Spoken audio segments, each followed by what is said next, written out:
to go and get into the book of Second Esdras, and it's been a minute since I got on here, started reading for the people.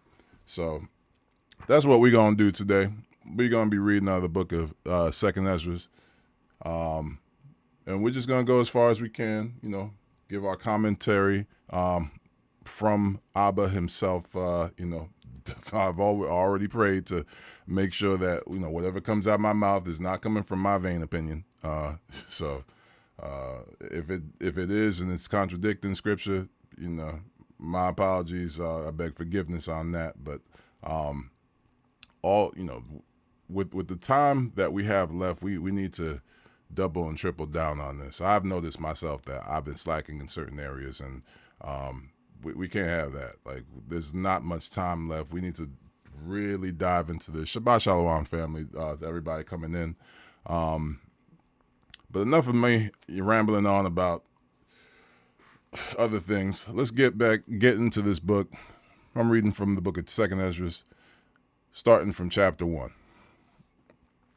The second book of the Nabi Ezra, the son of Sariah, the son of Azariah, son of Hilkiah, son of Shalom, son of Zadok, son of Ahitub,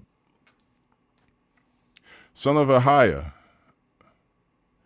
son of Phinehas, son of Eli, son of Amariah, son of Azariah, son of Meremoth, son of Arna, son of Uzi, son of Buki, son of Abishua, Phinehas, son of Eleazar, son of Aaron, of the tribe of Levi, who was captive in the land of the Madites in the reign of Adahashta,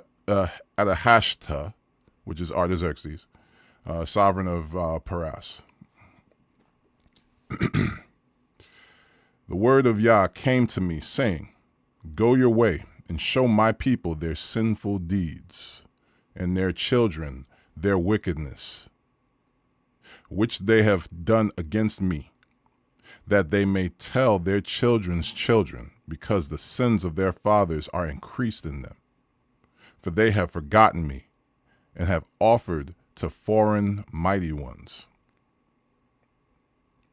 Am not I even he who brought them out of the land of Mitzrayim, from the house of bondage? But they have provoked me to wrath and despised my counsels. Let me go back to verse 6 real quick. Because the sins of their fathers are increased in them, for they have forgotten me and have offered to foreign mighty ones. We have to be very, very, very careful on who we're worshiping, on who we are focused on. Many of us, of course, came out of the religion of Christianity, and I've said this before, that unfortunately, I truly believe that although some of our brothers and sisters are in error, if you look at the God that's created within Christianity, it's a completely different God from the Most High.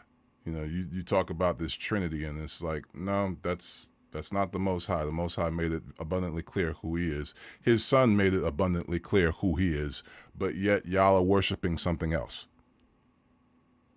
Something else that has a different set of rules. That ties into verse 7. They have despised my counsels. His counsels. What are his counsels? His instructions. What are the instructions? Torah. Anyone that hates Torah to the point that they're telling you will go to hell if you obey Torah, the counsels of the living Elohim, they're worshiping a completely different thing. And they may not even realize it. But here's the thing. You and I realize it. This is why you have people saying that JC is the Antichrist. We understand that these people are in error, but the thing here is what they're talking about are the doctrines associated with these deities. We know that Yasha, his name has been, he's been given different names to people. We understand who that is, and we are following our Messiah, our Mashiach.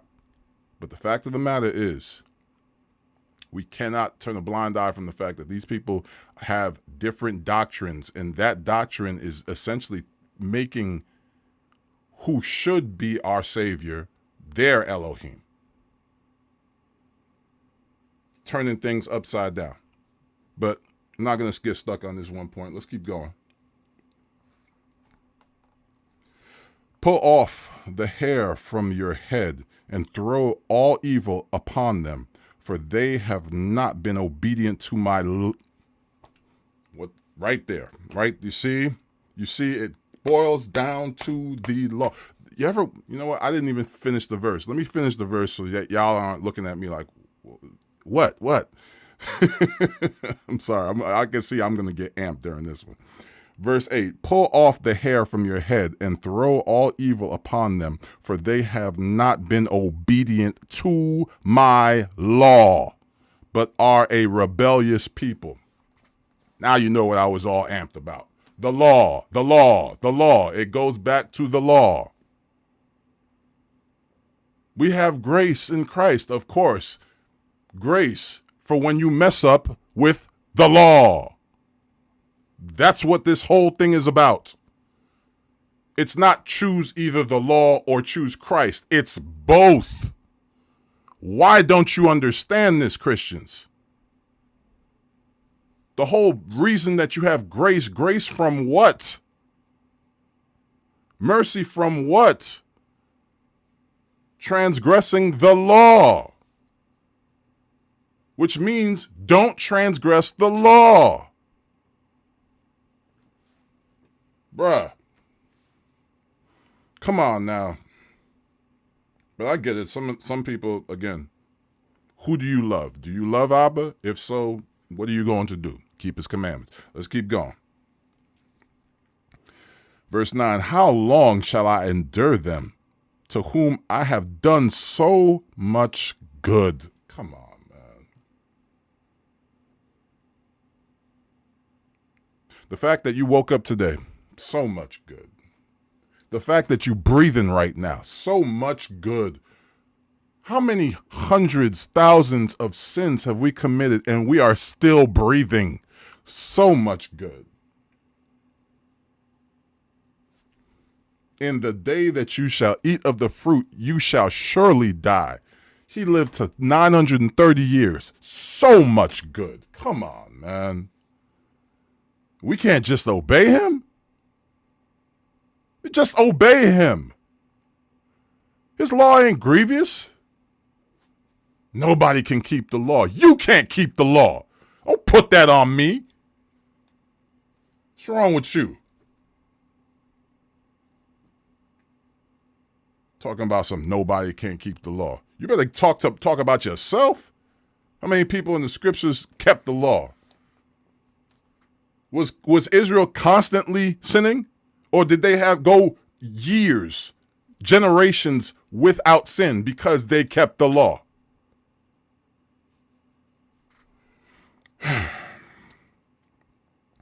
You know, that's the thing about history.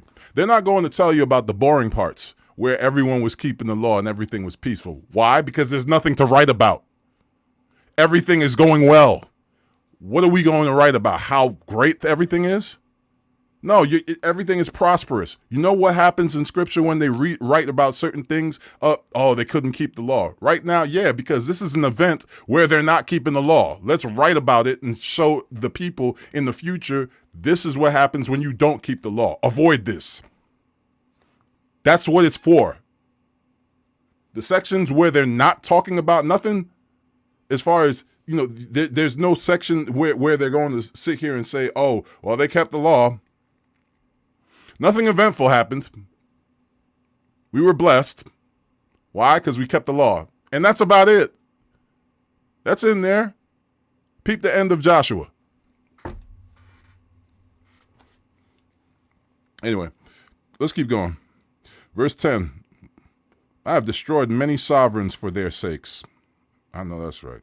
I have struck down Pharaoh with his servants and all his strength.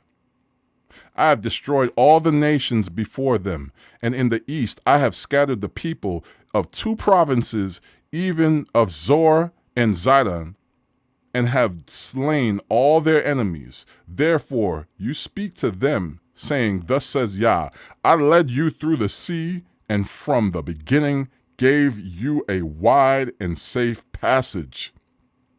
I gave you Moshe for a leader and Aaron for a Cohen. I gave you light in a pillar of fire. Light in a pillar of fire. We know that light was the light of men. Light in the pillar of fire, and have done great wonders among you. Yet you have forgotten me, says Yah.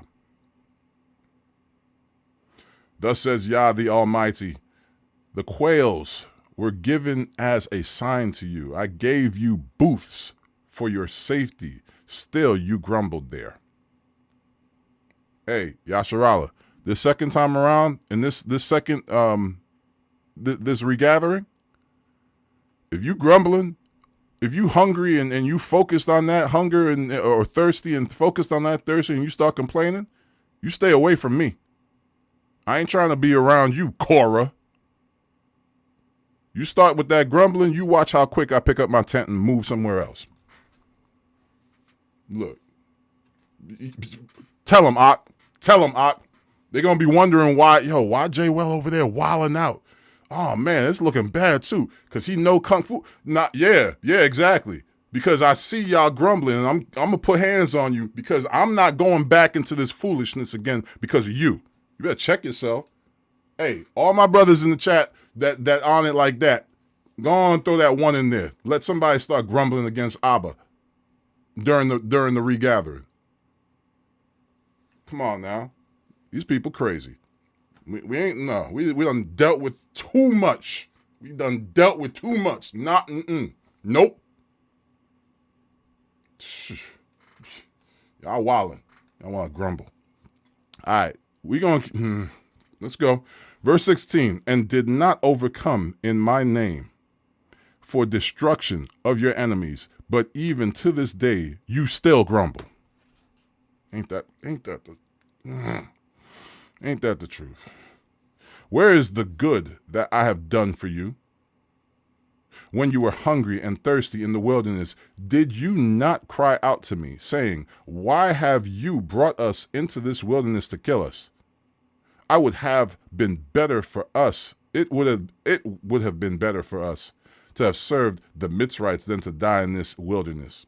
Please.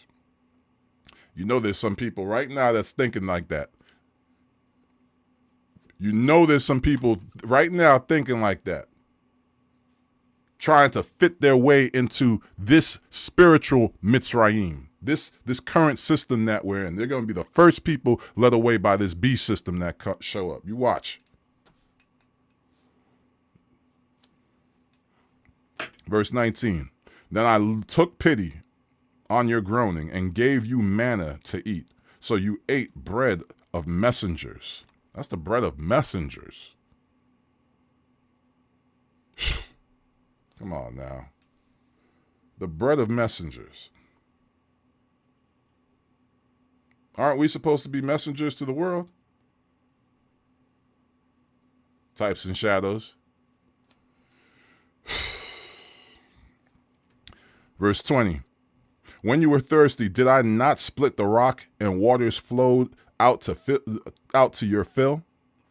For the heat I covered you with leaves of the trees. For the heat I covered you with leaves of the trees. We know in the kingdom those trees are going to be for the healing of the nations. The leaves of those trees. So right there. Oh man. For the heat I covered you with the leaves of the trees. Healing us in that wilderness at that time. We didn't even realize it. 21. I divided among you a fruitful land. I drove out the Canaanites and the Perizzites and the Pelethites before you. What more shall I do for you, says Yah. Thus says Yah the Almighty, when you were in the wilderness at the river of the Amorites, thirsting and blaspheming my name, I did not send fire for your blasphemies, but threw a branch in the water and made the river sweet. Bruh. Man. Think about the fact that there was a time that all of us were out here doing all kinds of craziness. He could have taken us out in our sin. In our sin, he could have taken us out. He said, nah, I see what you're going to be, and I'm going to offer you grace. You don't deserve this extra time, but I'm going to offer it to you anyway. And I'm going to show you mercy. I could take you out right now, but I'm going to let it slide. I'm going to wink at your ignorance for now. I did not send fire for your blasphemies, but threw a branch in the water and made the river sweet. Imagine being disrespected at that very moment and then offering a ride to the person who disrespected you. Whoo-wee.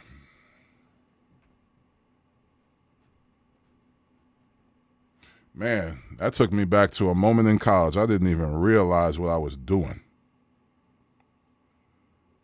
Teammate that I straight up had problems with, big problems. And it wasn't like it was just on my side. He knew what time it was with me. Asked me, hey, I'm late for my study hall. Could you give me a ride? And I could see in his eyes he didn't want to ask me because he knew I was like the last person to help him. And at that very moment, I was thinking of all kinds of excuses like, nah, you good. You figure it out. Nope, I ain't saying none of that. I looked him dead in the eye and said, come on. I got you.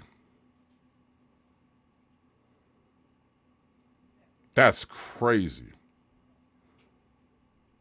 Thank you, Abba, for teaching me back then what I just... I don't even know why I did that. That's the crazy part about it.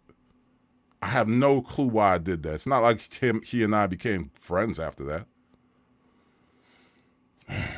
Man, I'll tell you. That's crazy. All praises to Abba. Verse 23 again.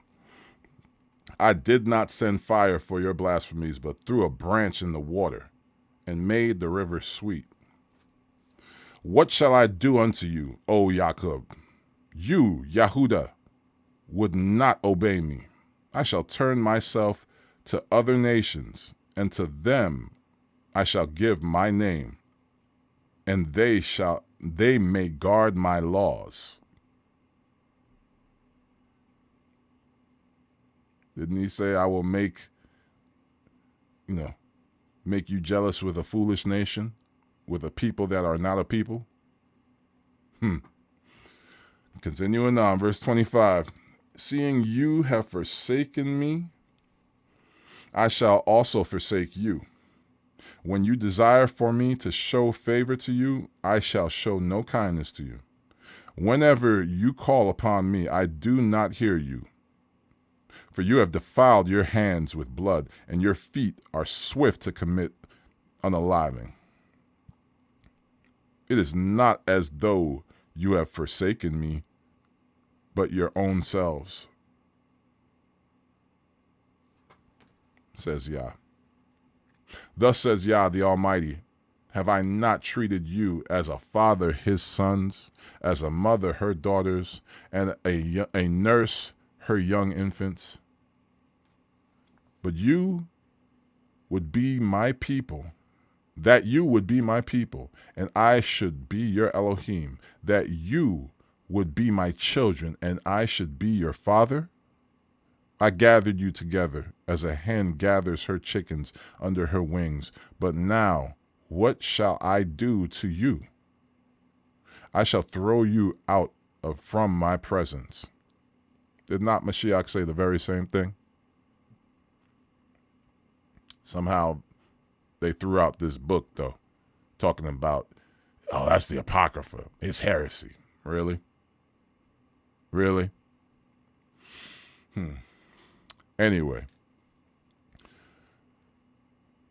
verse 31, when you offer unto me, I shall turn my face from you, for I have rejected your Moedim, your new moons, and your circumcisions.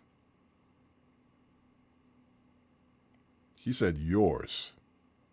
He didn't say his. To those that think somehow that we do not have to follow the Moedim, no, he said your Moedim, your new moons, and your circumcisions. He didn't say his.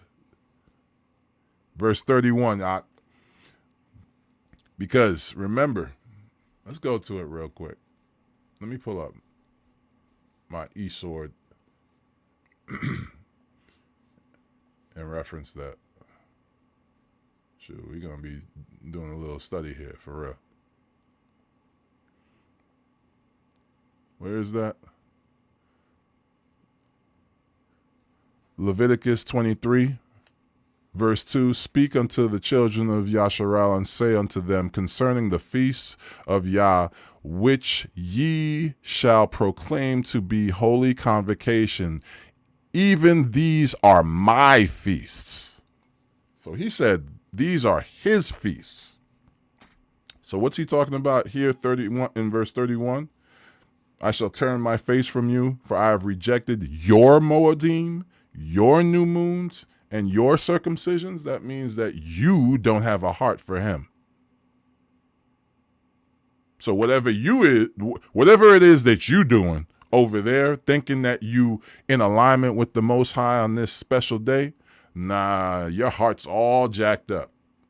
On earth as it is in heaven, which means that your spirit needs to be in alignment with him first before you do whatever it is that you do in earth. If your spirit is not in alignment with him first, then you doing something else. I don't know what you doing. You doing your Moedim, not his. This is part of what people do not understand when they're studying these scriptures. It's about your spirit first, followed by your flesh. Whatever your spirit is doing, that's going to show in your flesh. That's how it's supposed to go. You could be over here going through the motions, doing a whole bunch of stuff that looks set apart, and your spirit your soul will be all the way off, jacked up. Get your spirit right as we're about to go into this Moedim season. Get your spirit right before you partake. Because if you don't, you are doing your Moedim, your new moons, and your circumcisions, not his. Verse 32, I sent to you my servants, the Nebiim, whom you have taken and slain and torn their bodies in pieces, whose blood I shall require of your hand, says Yah. Thus says Yah the Almighty, your house is laid waste. I shall cast you out as the wind does stubble, and your children shall not be fruitful, for they have despised my command, goes back to the law, and done that which is evil before me. I shall give your houses to a people that shall come, who having not yet heard of me, shall believe me, to whom I have showed no signs, yet they shall do what I have commanded them. They have seen no Nebiim, yet they call their sins to remembrance and acknowledge them. What did Mashiach say? Let's go to it.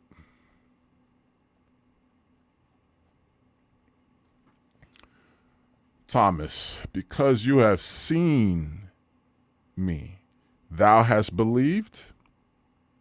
Blessed are they that have not seen and yet have believed. Faith. Faith. Faith. The root is faith. The fruit is obedience. This is the first lessons in the book of Genesis. I say this over and over again, and I'm going to continue saying this until my brothers and sisters are abundantly clear. These lessons are from Genesis. If you study the book of Genesis, there are three main understandings that have to come out of the book of Genesis, and that is grace, mercy, and faith. Your faith leads you to do something, which means that whatever you're doing is the fruit of your faith. You are obeying the Most High because of your faith, not to have faith. It starts first with faith, then it goes to obedience. This is why Genesis came first. Then the rest of the law, statutes, and commandments came in Exodus, Leviticus, Numbers, Deuteronomy. Get this basic understanding first of faith. Make it abundantly clear. I see you, Arlie. Shabbat Shalom. Get this first. Then move on to your obedience.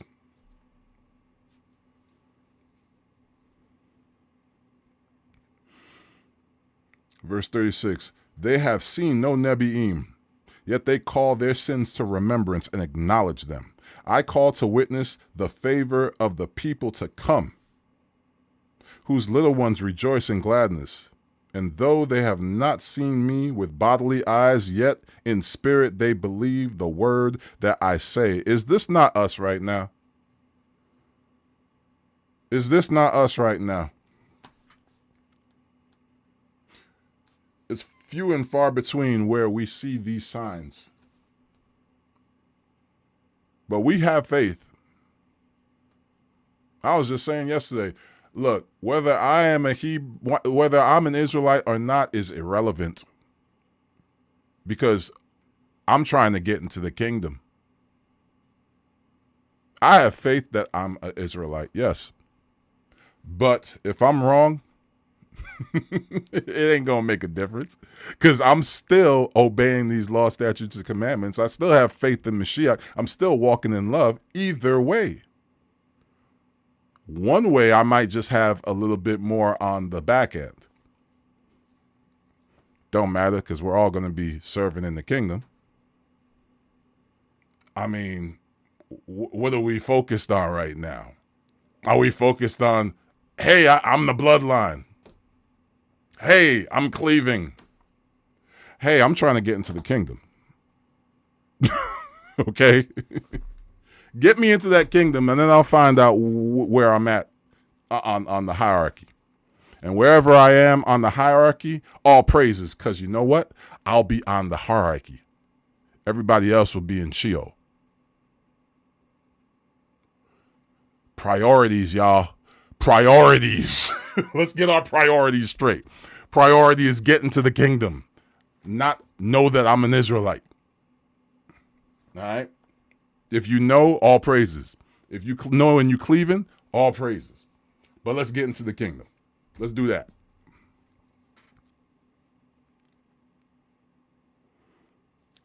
Verse 38. And now, brothers, see what esteem and see the people that come from the east, to whom I shall give for leaders Abraham, Yitzchak, and Yaakov, Hosea, Amos, Micah, Yoel, Obadiah, and Jonah, Nahum, and Habakkuk, and Zephaniah, Haggai, Zechariah, and Malachi, who is also called a messenger of Yah. All praises. Shabbat Shalom, sis. Thus said Yah. Chapter 2, 2nd Esdras.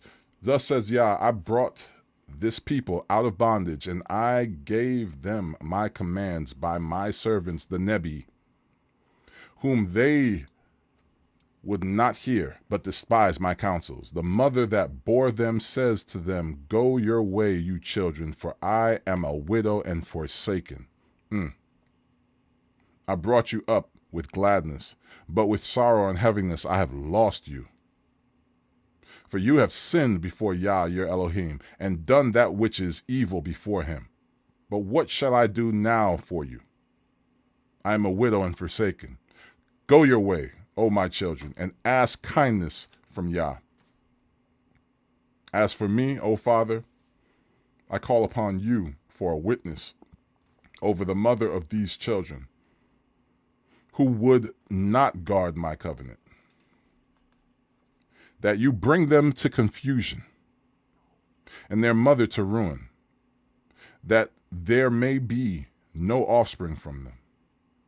Let them be scattered abroad among the Gentiles. Let their names be blotted out from the earth, for they have despised my covenant. Woe to you, Asher, you that hide the unrighteous within you. O you wicked people, remember what I did to Sodom and Amorah, whose land lies in lumps of tar and piles of ashes. Even so I shall do the same to those who do not listen to me, says Yah the Almighty. The law's been done away with. You about to be done away with. Keep playing games with Allah. Shoot. These people crazy. Verse 10. Thus says Yah to Ezra, tell my people that I shall give them the reign of Jerusalem, which I would have given to Israel. I shall also take their esteem to myself and give others the everlasting dwellings, which I had prepared for them. They shall have the tree of high for an ointment of sweet savor. They shall neither labor nor be weary. Go, and you shall receive. Pray that your days are few, that they may be shortened. The rain is already prepared for you. Watch. Endure to the end, family. We ain't got much time left. We really don't. We really do not. Come on now. Verse 14. Call the Shamayim and earth to witness. For I have broken the evil in pieces and created the good. For I live, says Yah. Mother, embrace your children and bring them up with gladness. Make their feet as steady as a pillar. For I have chosen you, says Yah. And those who are dead I shall raise up again from their places and bring them out of the graves. For I have acknowledged my name in Israel. Do not fear, you mother of the children, for I have chosen you, says Yah. For your help I shall send my servants, Yeshaiah and Yirmiyahu, after whose counsel I have kadosh, and prepared you 12 trees laden with different fruits, and as many fountains flowing with milk and honey, and 7 mighty mountains, on which there grows roses and lilies, whereby I shall fill your children with joy. Do right to the widow, judge for the fatherless, give to the poor, defend the orphan, clothe the naked, heal the broken and the weak. Do not mock a lame man, defend the crippled, and let the blind man come into the sight of my brightness. Now, all that sounds like Torah now, don't it? Remember, we got to take care of those who are less fortunate. This is where blessings come in. This is where blessings come in, y'all. That widow, the fatherless, the poor, the naked, etc. I mean, we heard it from Mashiach. We're hearing it from the prophets, you know. Prophets in the Apocrypha actually are saying the same thing. Like, let's not underestimate how important that is, y'all. Really, I'm going to read that one more time. Verse 20, do right to the widow, judge for the fatherless, give to the poor, defend the orphan, clothe the naked, heal the broken and the weak. Do not mock a lame man. Defend the crippled. You know what? I'm going to say that one more time because I know on this app there's a lot of people that like to make fun of people just for having some sort of, deformity or something in their body. Meanwhile, they don't realize that they're going to probably have the same type of deformity on the other side of eternity.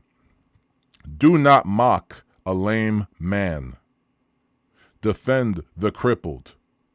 Let the blind man come into the sight of my brightness. Guard the old and young within your walls. Wherever you find the dead, take them and bury them, and I shall give you the first place in my resurrection.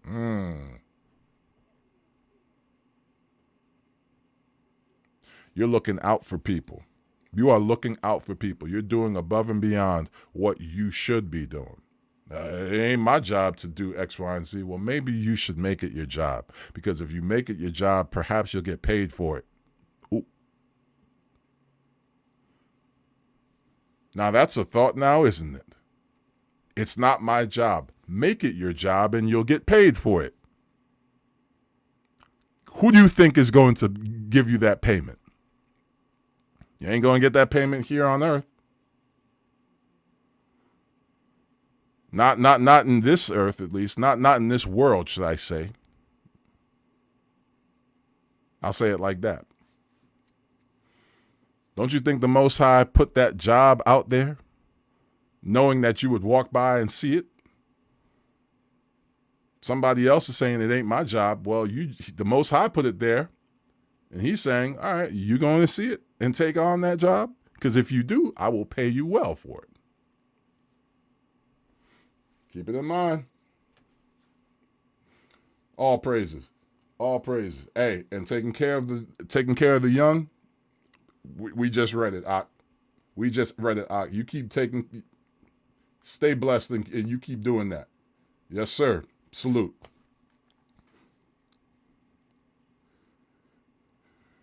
Verse 24, remain, O my people, and take your rest. Actually, no, let me go back to that.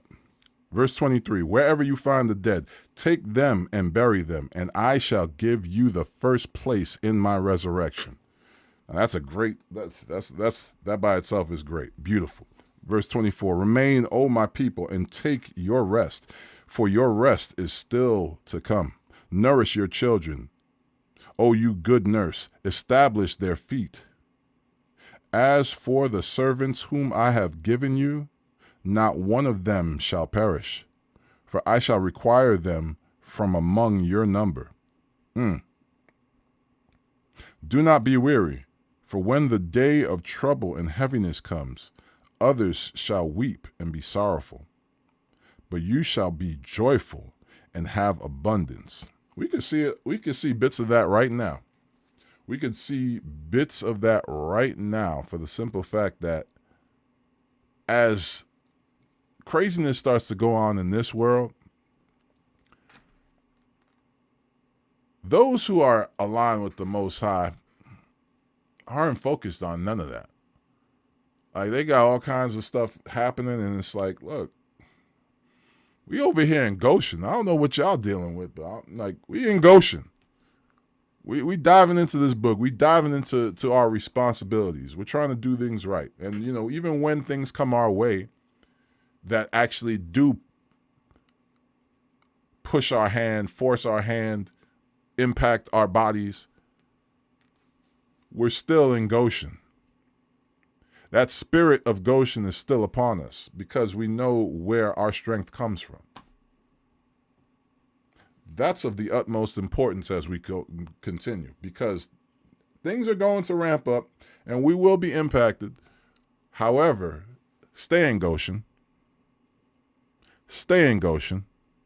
Move when Abba tells you to move. Stay in Goshen. Verse 28, the Gentiles shall envy you, but they shall be able to do naught against you, says Yah. Ain't that the truth? Ain't that the truth? That's why they're so focused on trying to tell us that we're not the people. Nah. Cat's out the bag. That lie is dead and stinking at this point in time. We good. We understand what it is now. Y'all ain't gonna feed us, put us back into that lie. We know who we are.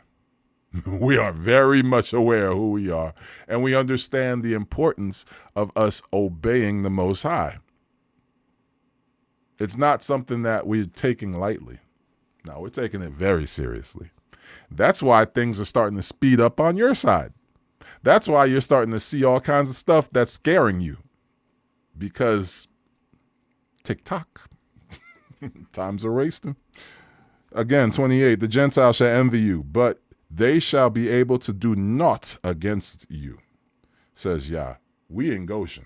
We chilling in Goshen, says, for real. Verse 29, my hands shall cover you, so that your children shall not see Sheol, all praises. But be joyful, O you mother, with your children, for I shall deliver you, says Yah. Remember your children who sleep, for I shall bring them out from the breath of the earth, and show kindness to them, for I am kind, says Yah Almighty. Embrace your children until I come and show kindness to them. For my well runs over, and my favor does not fail.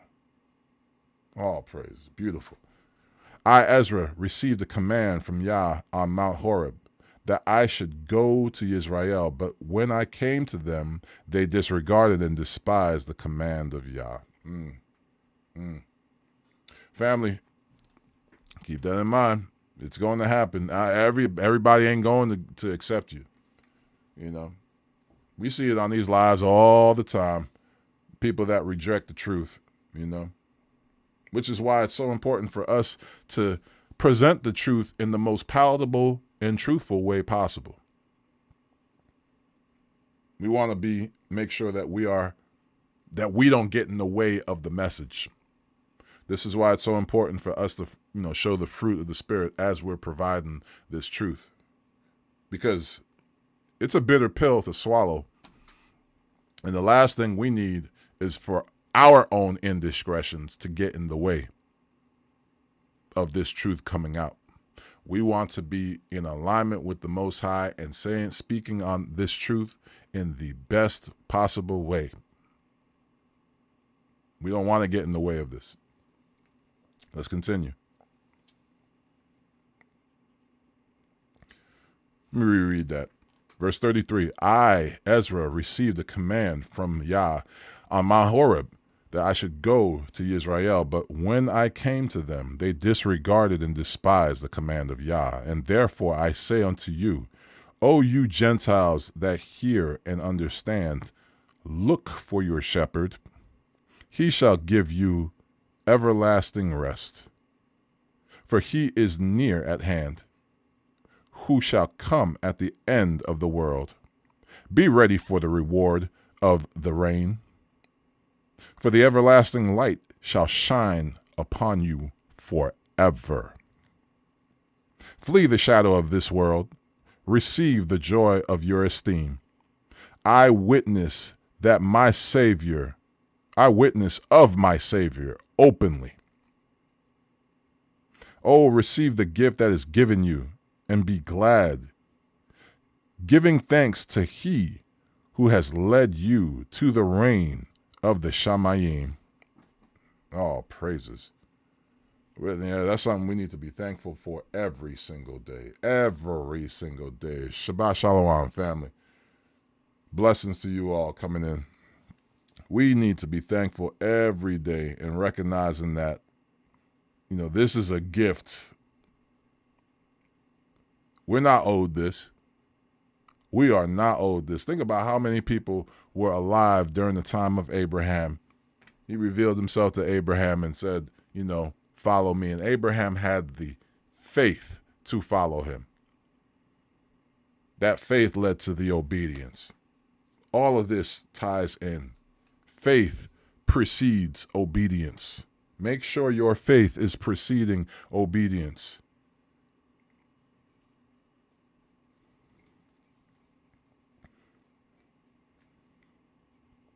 Let's get back to it. Verse 37 again. Oh, receive the gift that is given you and be glad, giving thanks to he who has led you to the reign of the Shamayim. Arise and stand. See the number of those who are sealed at the feast of Yah, who have departed from the shadow of this world and have received garments of esteem from Yah. Take your number, O Zion, and enclose those in you who are clothed in white, who have filled the law of Yah. The number of your children whom you long for is filled. Plead the power of Yah, that your people who have been called from the beginning may be kadosh. Man, take advantage of it, y'all. We got time now. Let's get it. Come on now. These laws, statutes, and commandments are not grievous. This faith in Abba, and that he will fulfill everything that he's saying. Keep it, hold on to it, double down on it. Recognize that faith is what drives you. It's not going to just be your own power. It's going to be that faith is what's driving you. That's the beautiful part of it. This is the lesson. This is what makes you look like Abraham. The whole point of being Abraham's children is that you look like your daddy. You a parent. Your child looks like you. They may not be exactly like you, but they look like you. Somebody could look at that child and be like, you look like your mama. My wife looks so similar to her mother that it's like people who know my mother-in-law will be the first to say, oh, you're Teresa's daughter. It's just what it is. It's beautiful, you know? And the thing here is we're supposed to be Abraham's children. Okay, so we're supposed to look like Abraham, right? We already know Abraham looked like who he looked like, how he was moving. That faith that drove him to be seen as a friend of the Most High. You want to be the son of somebody that was called the friend of the Most High? That's beautiful. I will bless those that bless you and curse those who curse you. Come on now. Let's double and triple down on that faith. What was he doing? What did Mashiach do? It's all the same answer. It's all the same answer. You know, just coming to a greater understanding of it. That's why knowledge is being poured out nowadays. It's beautiful.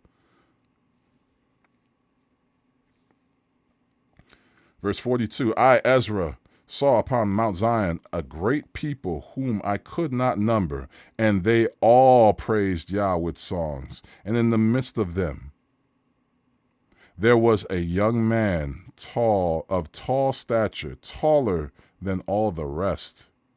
And upon every one of their heads he placed crowns, and was more exalted, at which I marveled at greatly. So I asked the messenger and said, Master, who are these?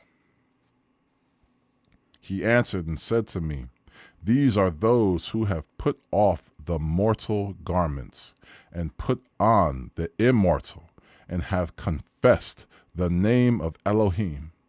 Now they are crowned and receive palms. And I said to the messenger, What young man is this who crowns them and gives them palms in their hands? And he answered and said to me, It is the Son of Elohim, whom they have confessed in the world. Then I began to greatly commend those who stood so steadfastly for the name of Yah. Then the messenger said to me, Go your way, and tell my people how great and how many are the wonders of Yah your Elohim, which you have seen. Khan, second Esdras, absolutely. Shabbat Shalom. Oh, man. I need to read that again slowly. When I'm reading, sometimes I'm trying to envision it, like how, just seeing it cinematically, man. It's beautiful. I'm going to start again. Verse 44. So I asked the messenger and said, Master, who are these? He answered and said to me, These are those who have put off the mortal garments and put on the immortal, and have confessed the name of Elohim. Now they are crowned and receive palms. Then I said to the messenger, What young man is this who crowns them and gives these palms in their hands? So he answered and said to me, It is the Son of Elohim, whom they have confessed in the world. Then I began to greatly commend those who stood so steadfastly for the name of Yah. Make sure you're confessing him. Make sure you're confessing him. He said he is the way, the truth, and the life. No man comes to the Father but through him.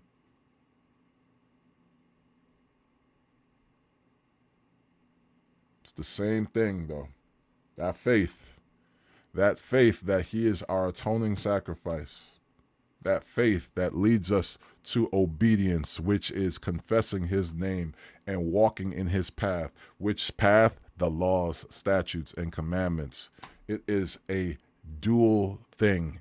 It's not one-sided. It's not choose grace of Christ or choose the law. It is choose both, because they are one and the same.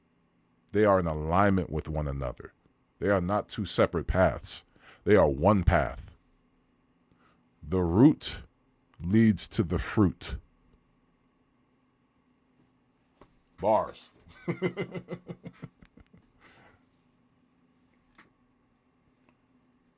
Let's get that, Ak.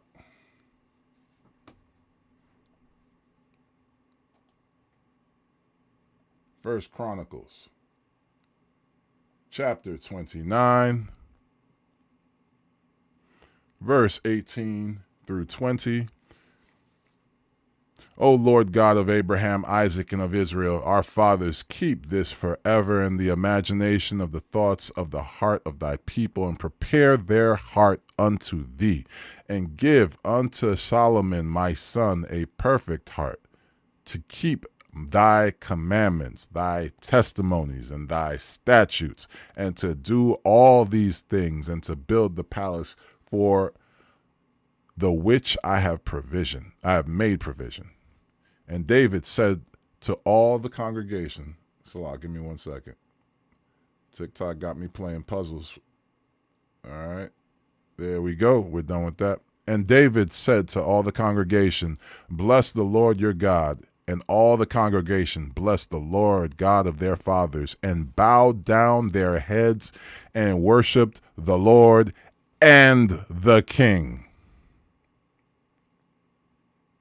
Yes, both. We know who our king is. Our king is Yasha HaMashiach. We know who our Elohim is. That is Ahaya. Simple fact of the matter is, who are we worshiping? We can worship both. We know that worshiping the king is acceptable because our Elohim placed him there. And he's in alignment with our Elohim. So all of the glory, all of the esteem goes up to our Elohim. Regardless. All praises. Let's do it. Let's continue.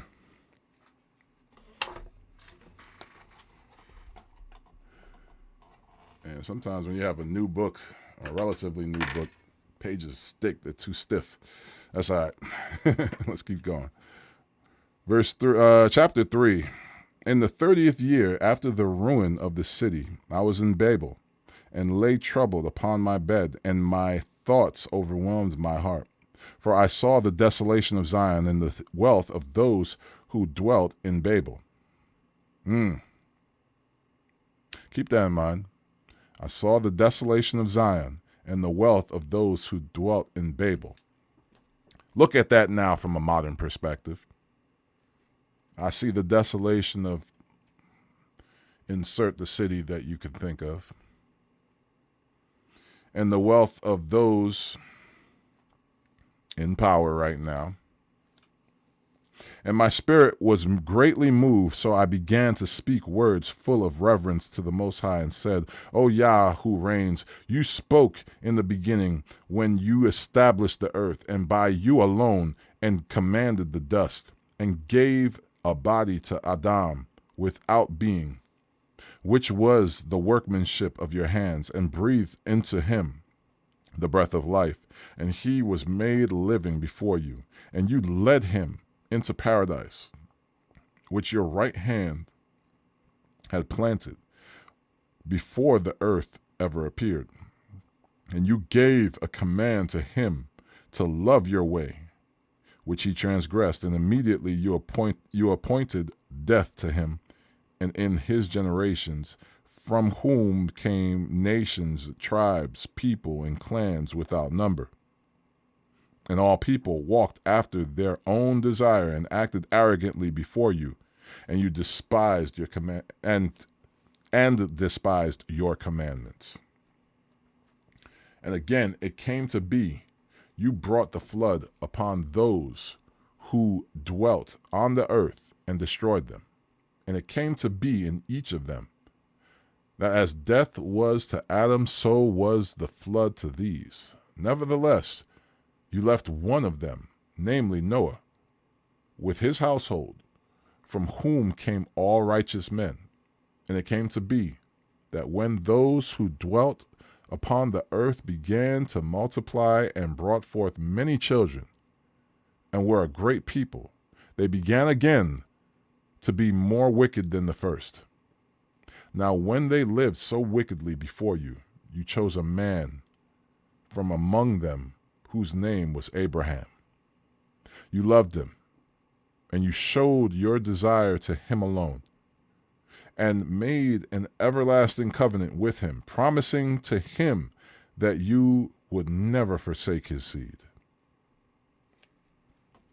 And to him you gave Yitzchak, and to Yitzchak you also gave Jacob and Esau. As for Jacob, you chose him for yourself and put Esau aside. And so Jacob became a great multitude. And it came to be that when you led his seed out of Mitzrayim, you brought them to Mount Sinai, and bowing the Shamayim, you established the earth, moved the whole world, and made the depths to tremble, and troubled the men at that time. And your esteem passed through 4 gates of fire and of earthquake and of wind and of cold, that you might give the law to the seed of Jacob and the commandments to the generation of Israel. And yet you did not take away from them a wicked heart, that your law might bring forth fruit in them. For the first Adam, bearing a wicked heart, transgressed and was overcome. And so are all those who are descended from him. Thus, sickness was made permanent, and the law in the heart of the people, with the evil root, so that the good departed and the evil still stayed. So the days passed and the years were brought to an end. Then you raised you up a servant named David, whom you commanded to build a city for your name, and to offer incense and offerings to you within it. When this was done many years, then those who inhabited the city forsook you, and acted in all manner, even as Adam and all his generations had done. For they also had a wicked heart.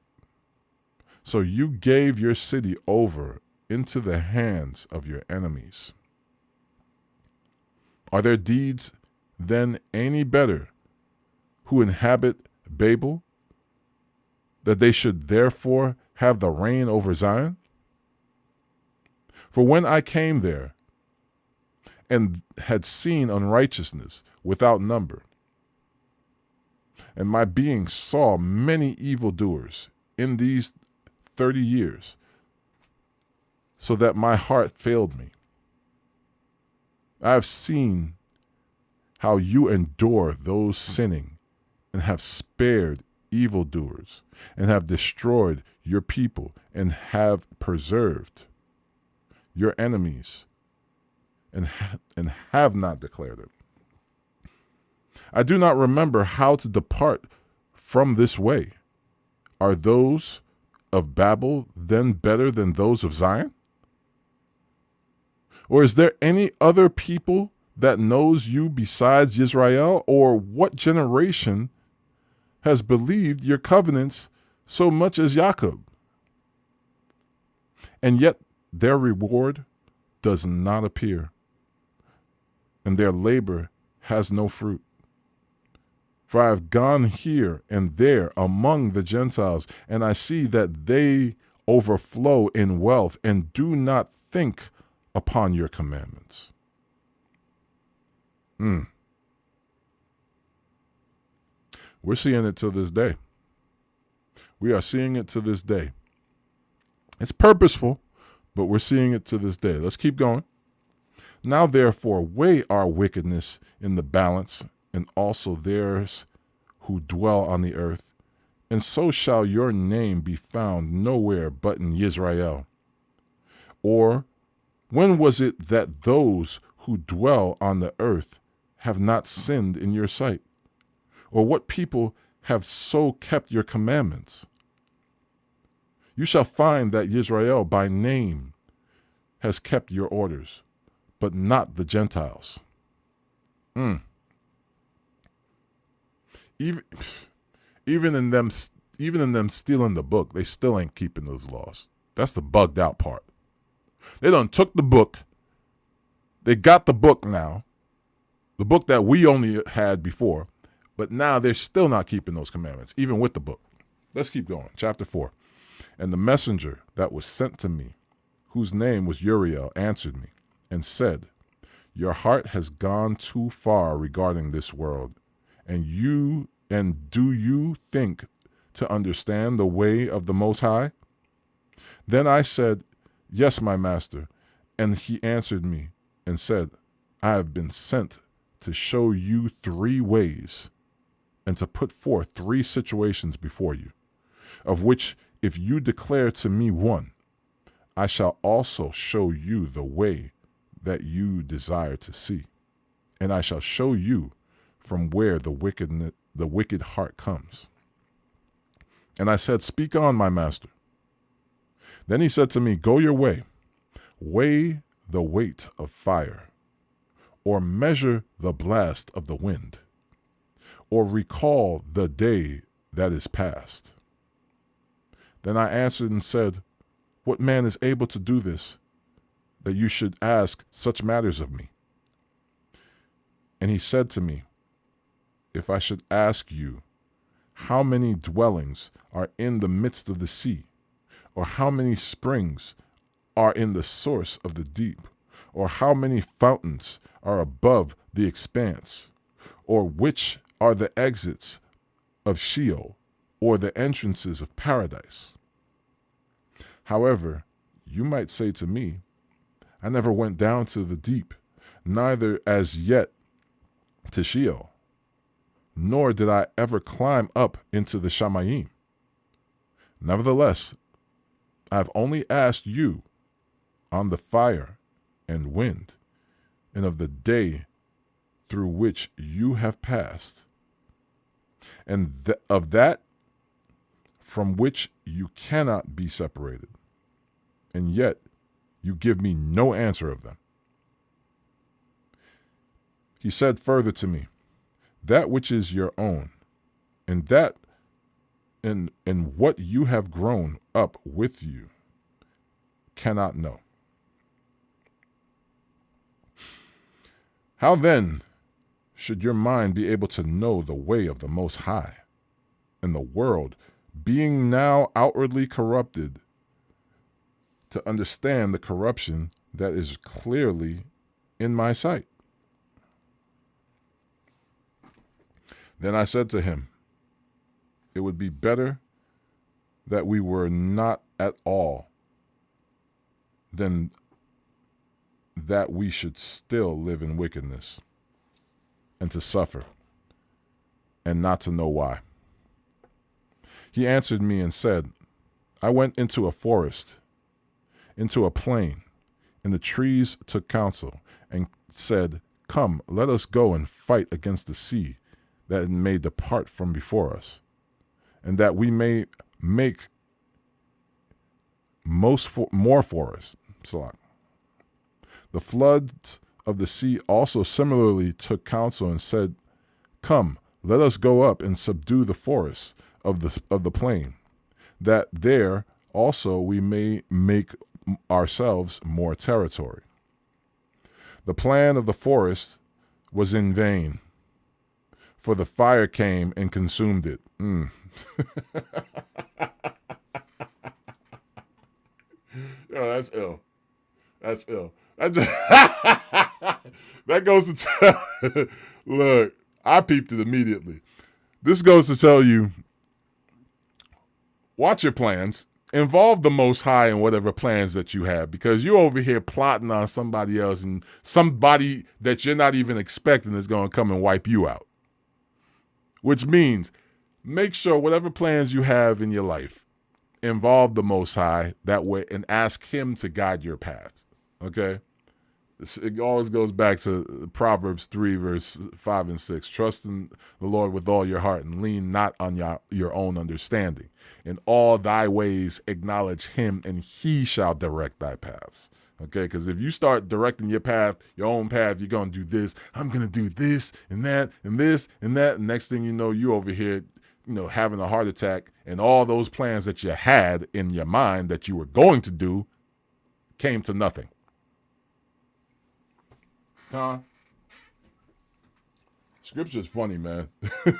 Sometimes it just hits you with those simple stories that'll just be like, yep, slap. Remember, take it to the Most High first. All right, let's do this. Let's get back to it. Verse 16, the plan of the forest was in vain, for the fire came and consumed it. The plan of the floods of the sea came likewise to naught, for the sand stood up and stopped them. If you were judged now between these two, whom would you begin to declare right, or whom would you condemn? I answered and said, truly, it is a foolish thought that they have both devised, for the ground is given to the forest, and the sea also has its place to hold its floods. Then he answered me and said, you have given a right judgment, but why do you not judge yourself also? We also seen this with David, but this was nice. This was nice. Let's keep going. Verse 21. For as the ground is given to the forest and the sea to its floods, even so those who dwell on the earth may understand not but that which is on the earth, and he who dwells above the Shamayim may only understand that which is above the height of the Shamayim. Then I answered and said, please, Yah, let me have understanding, for it was not my thought to be curious of the ways above, but of such that pass by us daily, namely, why Israel is given up as a reproach to the Gentiles, and for what cause the people whom you have loved are given over to wicked nations, and why the law of our forefathers is brought to naught, and the written covenants nullified. And we pass away out of the world as grasshoppers, and our life is astonishment and fear, and we are not worthy to obtain kindness. What shall he then do for his name by which we are called?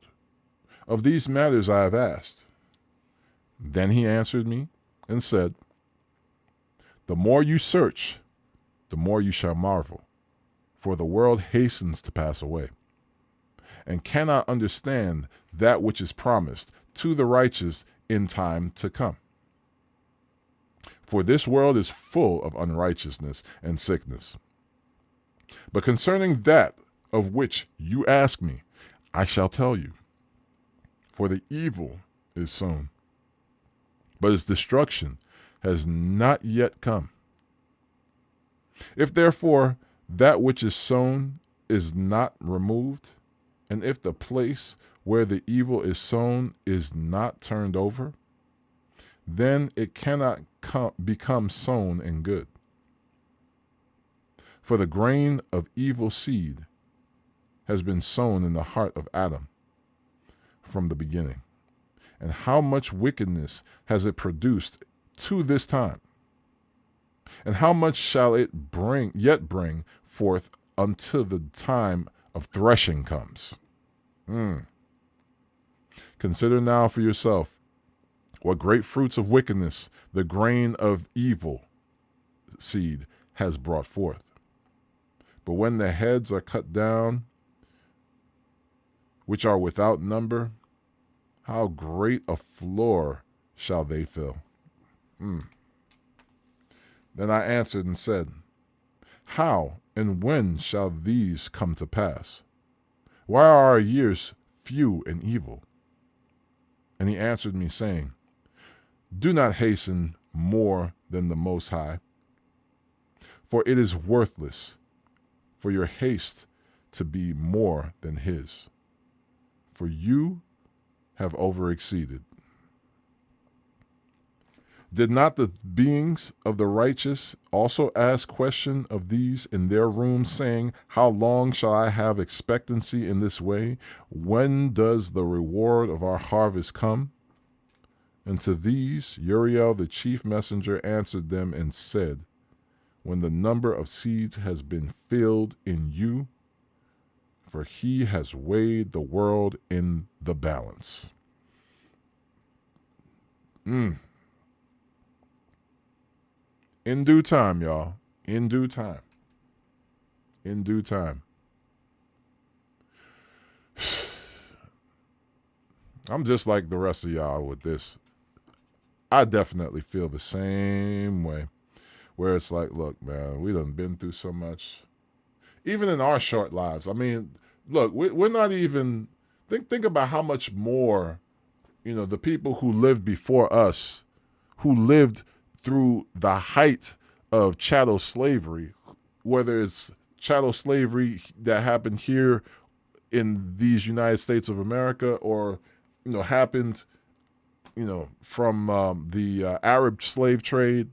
Man, look, the amount of trauma that we done been through.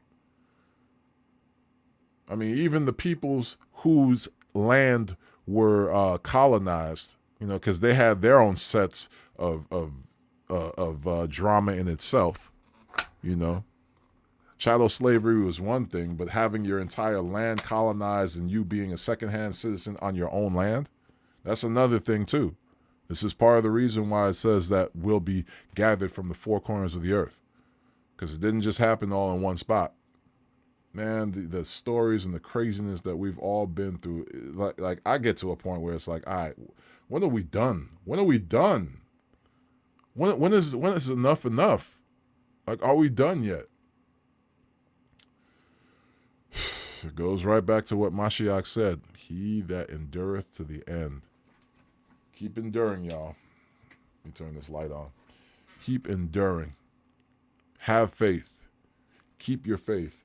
That enduring is also a fruit of that faith. Keep that in mind. Remember, Abraham didn't see all of the prophecies concerning him fulfilled. He had faith, even to his dying day, knowing that it will go on. So we have to keep that faith, even in the midst of us being tired of seeing the same old garbage, the same old drama, the same old elements that we're just so used to, as far as how they treat us in this world, how they've continued to treat us, how they're trying to revoke rights and this, that, and the third. We can't get caught up in that. We have to stay rooted in our faith. These people are going to do what they're big enough to do, but recognize that it's because they're destined for destruction. Destined for destruction. So they're trying to break you. They're trying to break you now so you can partake in the same destruction that they are destined for.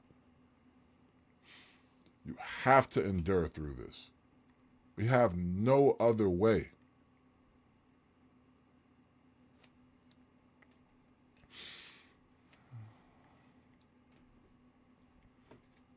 I just saw that question concerning the sheep with all the eyes. Revelation chapter 5 will show you. It's as simple as that.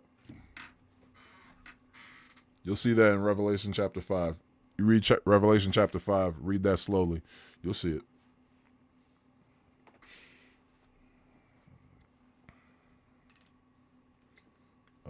If you're still in here, of course, my apologies for not seeing that question earlier.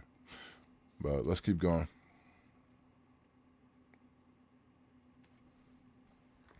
By measure, he has measured the times. And by number, he has numbered the times, and he does not move nor stir them until the said measure is filled. Then I answered and said, O Yah who reigns, we are all full of unrighteousness. And possibly it is for our sake that the floors of the righteous are not filled, because of the sins of those who dwell on the earth. So he answered me and said, Go your way to a woman with child, and ask her when she has completed her 9 months, if her womb may keep the birth any longer within her. Then I said, No, master, she cannot. And he said to me, The rooms of beings in the grave are like the womb of a woman. For as a woman in childbirth hastens to escape the necessity of the childbirth, even so do these places hasten to deliver those who are entrusted to them. My goodness. Man. What did Mashiach say?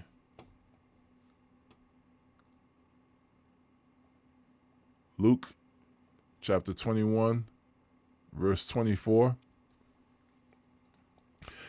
And they shall fall by the edge of the sword, and shall be led away captive into all nations, and Jerusalem shall be trodden down of the Gentiles until the times of the Gentiles be fulfilled. The time of the Gentiles are not yet fulfilled in Jerusalem or on the rest of this earth. However, keep the faith in due time. In due time. This is part of our enduring. This is the crux of it all. This is part of our enduring. We have to recognize that. We have to recognize that, especially considering all the craziness that our people went through in the past. Think about the apostles. Think about the prophets. All that drama that they done been through. And we just want things to speed up. Nah, man, we're going to have to feel something. We're going to have to endure some way, shape, or form. They endured with pain. Some of us would like to endure in that quick pain and then end it all. Well, perhaps part of our enduring really is just the drudgery of enduring through this time, seeing the evil and hating it. Of course, we know that a righteous man, is going to be angry at the wicked. We recognize that. But, this is just part of what we have to endure. Oh, yeah, it is definitely frustrating. But ultimately, the payoff is going to be so worth it in the end. This is a shout out to those that are heavy into working out. My brother Izar, my brother KMP. Working out, physical workouts, that's a type in shadow in itself, because you're not going to see those results all after one workout. You're not going to do 100 push-ups and just be like, oh man, yeah, I'm swole now. Nah, you just have some blood coursing through you. It's going to take a while. Keep going. Do it again the next day, and the next day, and the next day, and the next day, and keep going, keep going, keep going. We'll see in time.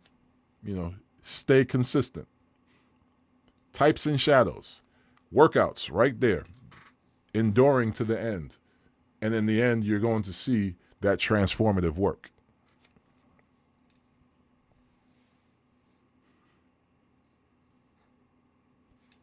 Let's get back to it.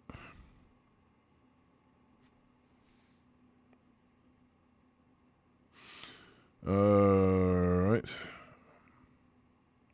Verse 43. From the beginning, look, what you desire to see, it shall be shown you. Then I answered and said, if I have found favor in your sight, and if it is possible, and if I am able, show me then whether there is more to come than is past, or more past than is to come. You trying to get... Hey, right? I would love to know too, but then again, we already know. The way look, we can see it.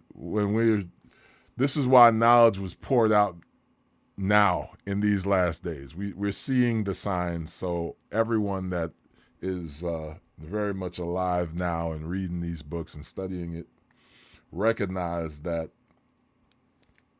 unfortunately Brother Esdras was trying to get as much information as he could, and it's just like, yeah, you were in a time where you was going to be waiting for a while. We, on the other hand, we're in a time that, we see the writing on the wall. We see revelations happening. Like, come on now. We don't have much time left. A blind man could see this. So it's beautiful that that we're alive to see this, man. Look, thank Abba every day. We are living in an amazing time. We're seeing the fulfillment of all these thousands of years of prophecy.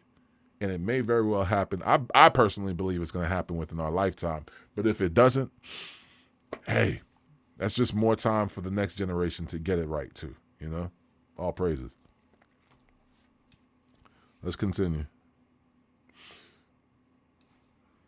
Verse 46, what is past I know, but what is to come I do not know. And he said to me, stand on the right, and I shall explain the parable to you. So I stood and looked, and see, a hot burning torch passed before me. And it came to be that when the flame had passed, I looked, and see, the smoke still remained.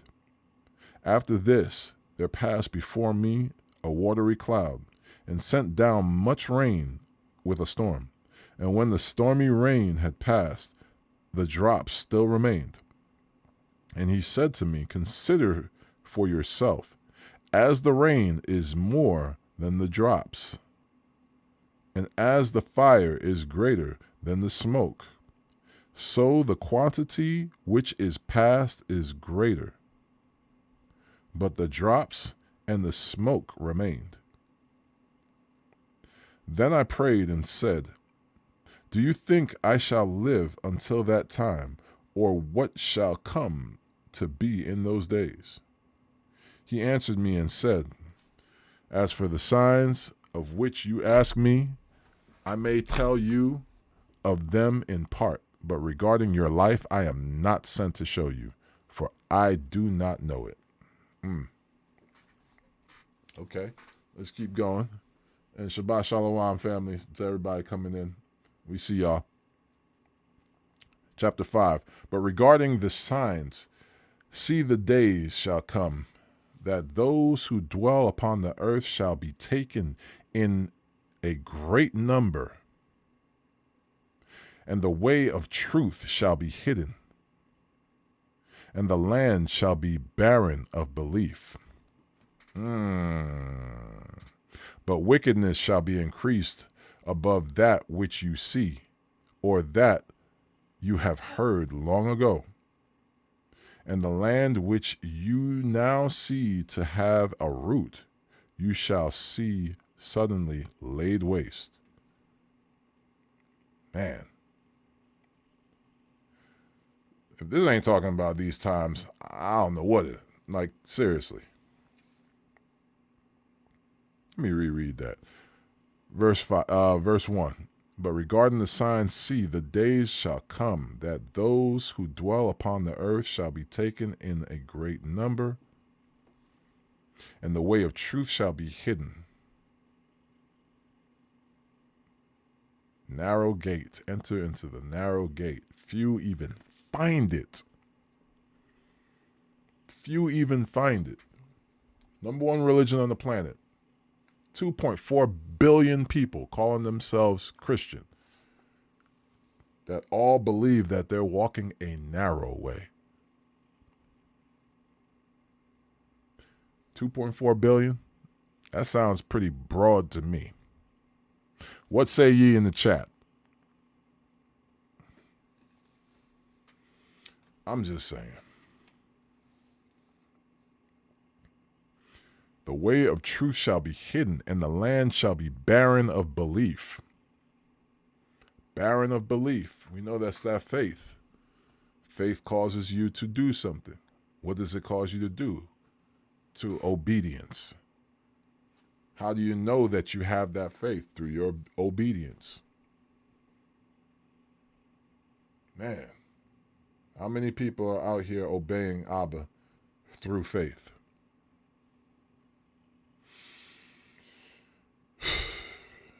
Keep enduring, people. Keep enduring.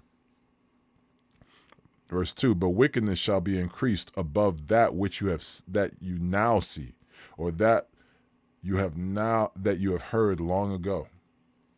You don't even need to go far. You could just look at this app alone. Just this application of TikTok.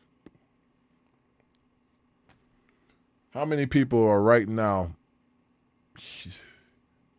congregated within this live?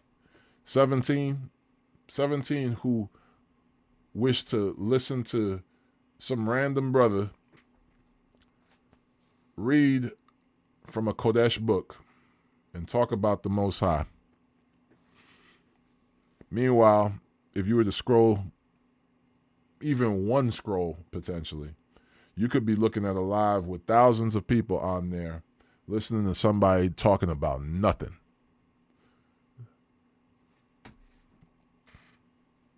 Few there be that find it.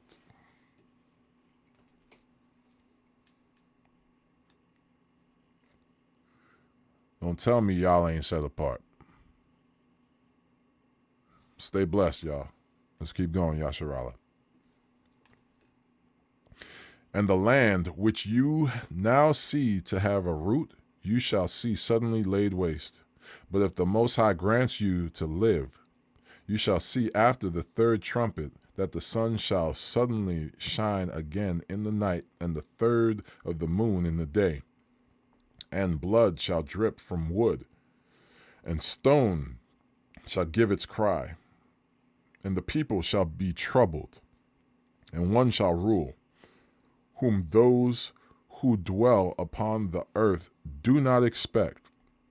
And the birds shall take flight away together, and the sea of Sedum shall throw out fish, and make a noise in the night, which many have not known, but they shall all hear the sound of it. There shall also be confusion in many places, and the fire shall be often sent out again, and the wild beasts shall change their places, and women during uncleanliness shall bring forth monsters, and salt water shall be found with the sweet, and all friends shall destroy one another. Then knowledge shall hide itself, and understanding withdraw itself into its secret room, and shall be sought by many, and yet not be found. Then unrighteousness and lack of self-control shall be multiplied on the earth. Woo-wee. Yeah, you see it. The monsters, the YNs, the ones that keep running around talking about they on demon time. Really? Why would you want to be on demon time? I would much rather want to be on set apart time. Because demon time, I mean, that's everywhere, all day, every day. There ain't nothing special about that.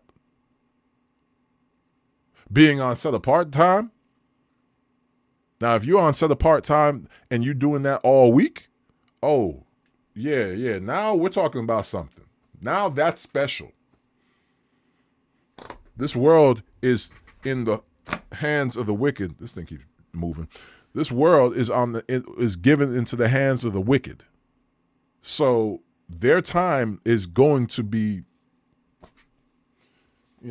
hey. But this is what people want to do. This is what is good in their eyes. Woe to those who have, hold good for evil and evil for good. Like, come on now. We can't be doing that. But they want to do that. That's on them.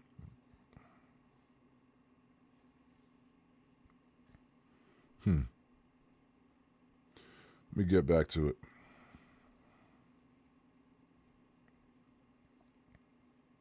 And salt water shall be found with the sweet, and all friends shall destroy one another. Then knowledge shall hide itself, and understanding withdraw itself into its secret room.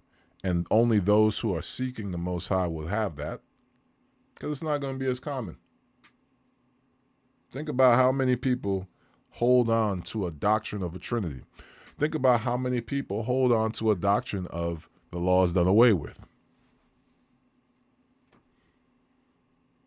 And now think about how many people who actually know the truth. Sounds like this is fulfilling itself right now as we speak. Verse 10, and shall be sought by many, and yet not found. Then unrighteousness and lack of self-control shall be multiplied on the earth. Well, that is everywhere now, isn't it? Especially in these United States of America.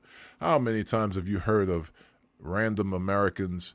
How many times have you heard of this governing body in any way, shape, or form saying, you know what, let's call a fast. Let's fast together, Americans. I'm calling for a week of fasting. When did the president ever say that? Never. Why? Because they're just about consume.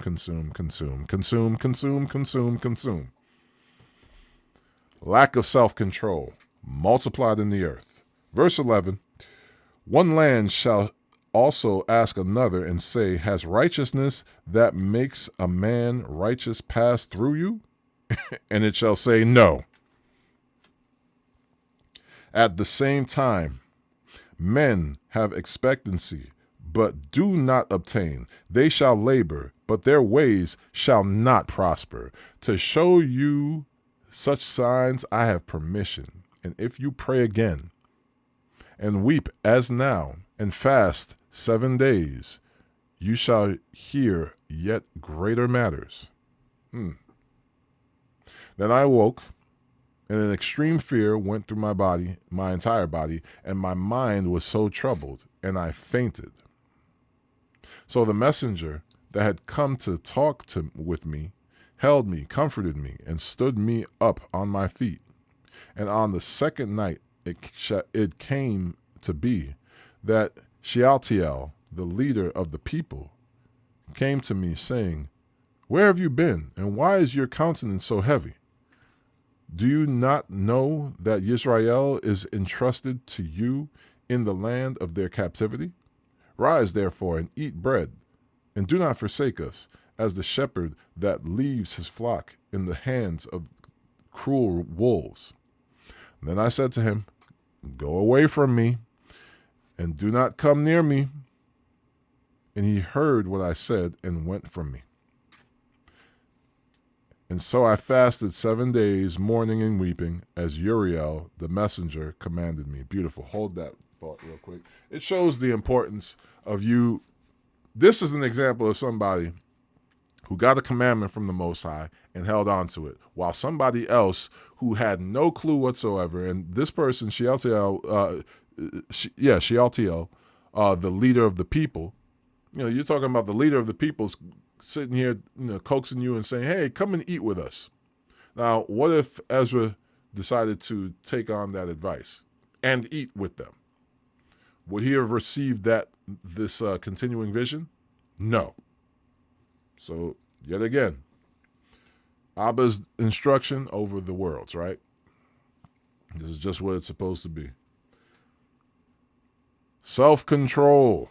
I already said that lack of self-control would happen during these times. And this is what we're about, right? Moving forward with righteously. Verse 20. So I fasted 7 days, mourning and weeping, as Uriel the messenger commanded me. And after 7 days it came to be that the thoughts of my heart were very grievous to me again, and my being recovered the spirit of understanding. And I began to speak with the Most High again, and said, O Yah, who reigns over every forest of the earth and all the trees in it, you have chosen your one and only vine. And of all lands of the whole earth, you have chosen your one cistern. And of all the flowers of it, one lily.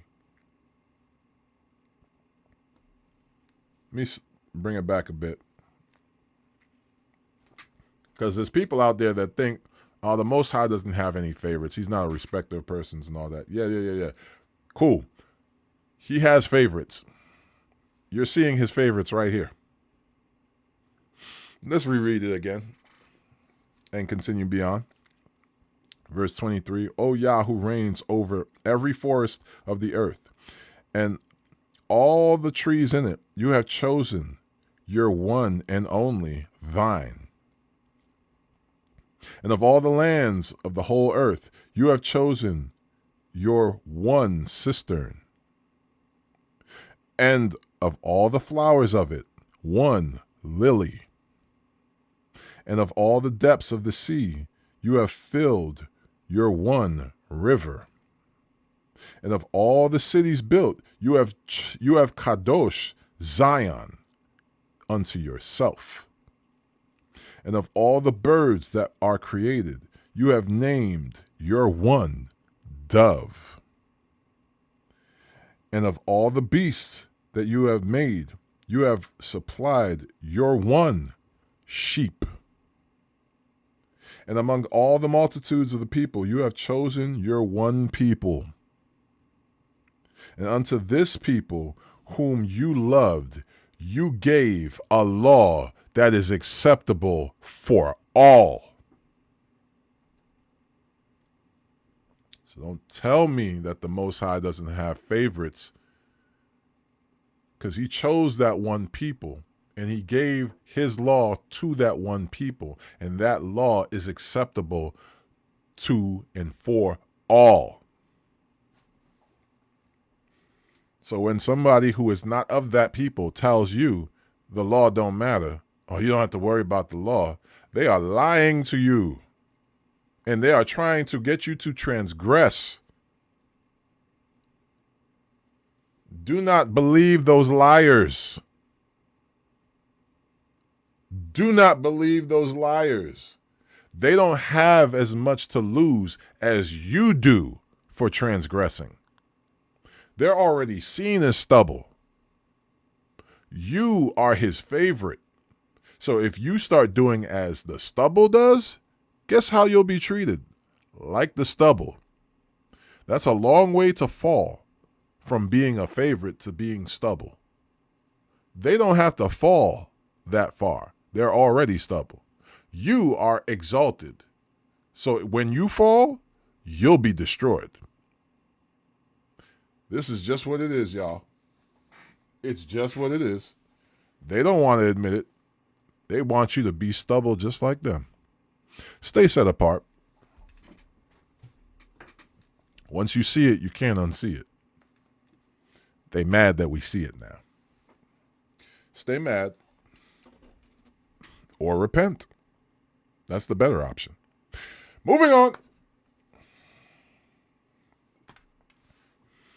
Verse 28. And now, O Yah, why have you given this one people over to many? And upon the one root you have prepared others. And why have you scattered your one and only people among many? And those who denied your promises and did not believe your covenants have trodden them down. If you hated your people so much, should you punish them with your own hands? Now when I had spoken these words, the messenger that came to me the night before was sent to me. And he said to me, hear me, and I shall instruct you. Listen to the word that I speak, and I shall tell you more. And I said, speak on, master. And he said to me, you are greatly troubled in heart for the sake of Israel. Do you love that people more than he who made them?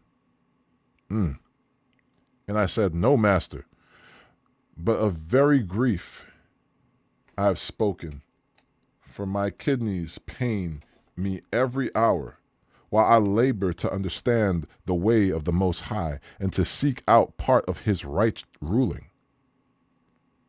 And he said to me, you cannot. And I said, why, master? For what was I born then? Or why was my mother's womb not my grave, that I might not have seen the trouble of Jacob and the wearisome toil of the race of Israel? Trouble of Jacob, huh? I thought they said that Jacob was going to be in trouble for 7 years. Nah, Jacob's been in trouble, y'all. We've been in trouble multiple times. And through the grace of the Most High, we came out every time, and we're going to come out again. This time it's going to be for good. That's right. I don't know, sis. The darkness cannot comprehend the light.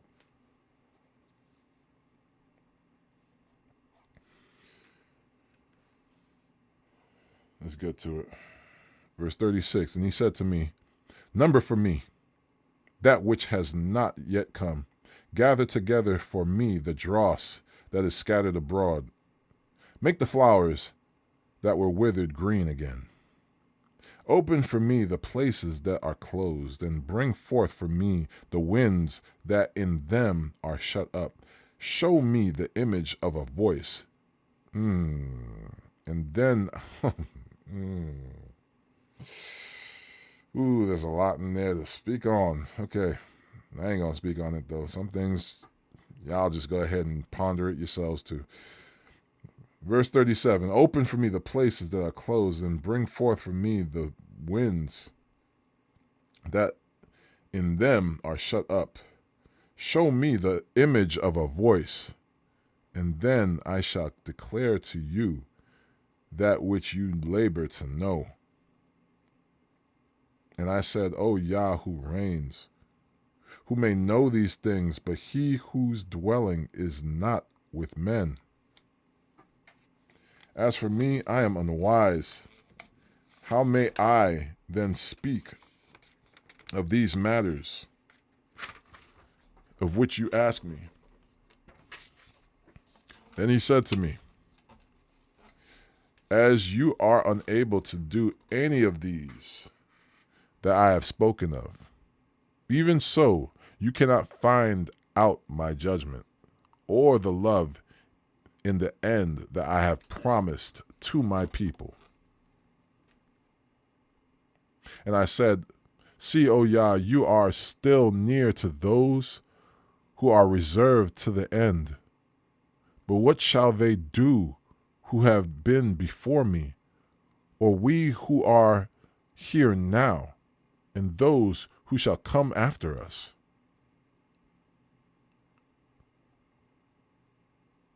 In the midst of this and all the trauma that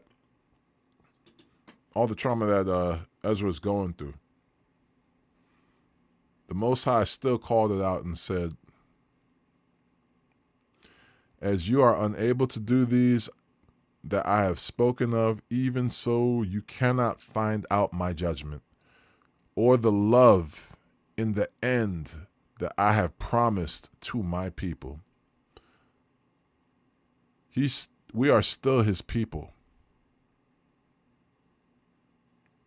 Just because we have lived these short lives and are living these short lives and cannot see the end nor the beginning, that doesn't take away from what absolutely is. And he just claimed it right here, that we are his people. And he has promises for his people still. Now we can go back and look at those promises and see those promises and recognize that if those promises are still, and he's claiming that these are his people, and he's outside of time, so it's not like a situation where he changes his mind. He doesn't change his mind. Christianity will make you think that he changes his mind, but we know the truth. He don't change his mind. His people are his people, and that's just what it is.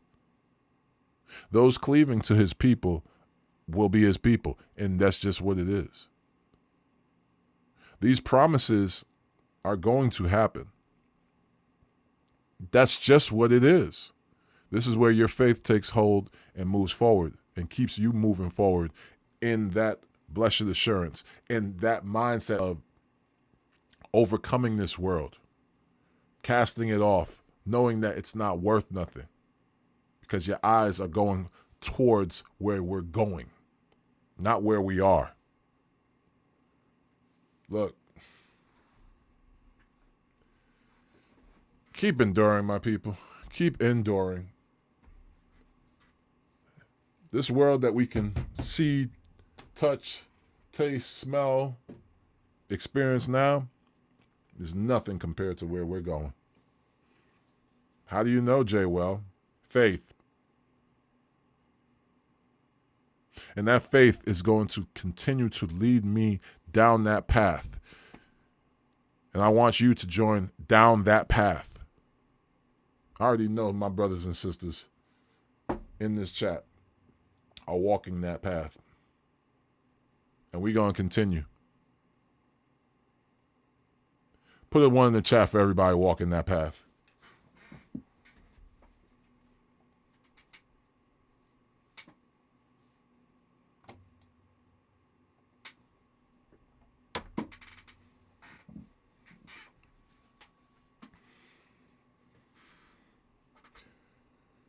Faith.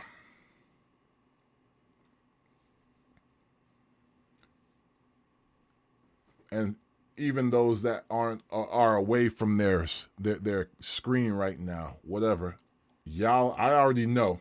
Some of y'all, I don't even need to ask. I don't need to ask. I already know you're walking that path, and y'all gonna keep that faith going. It's as simple as that. We got to keep going. We walked this far too long to not keep going.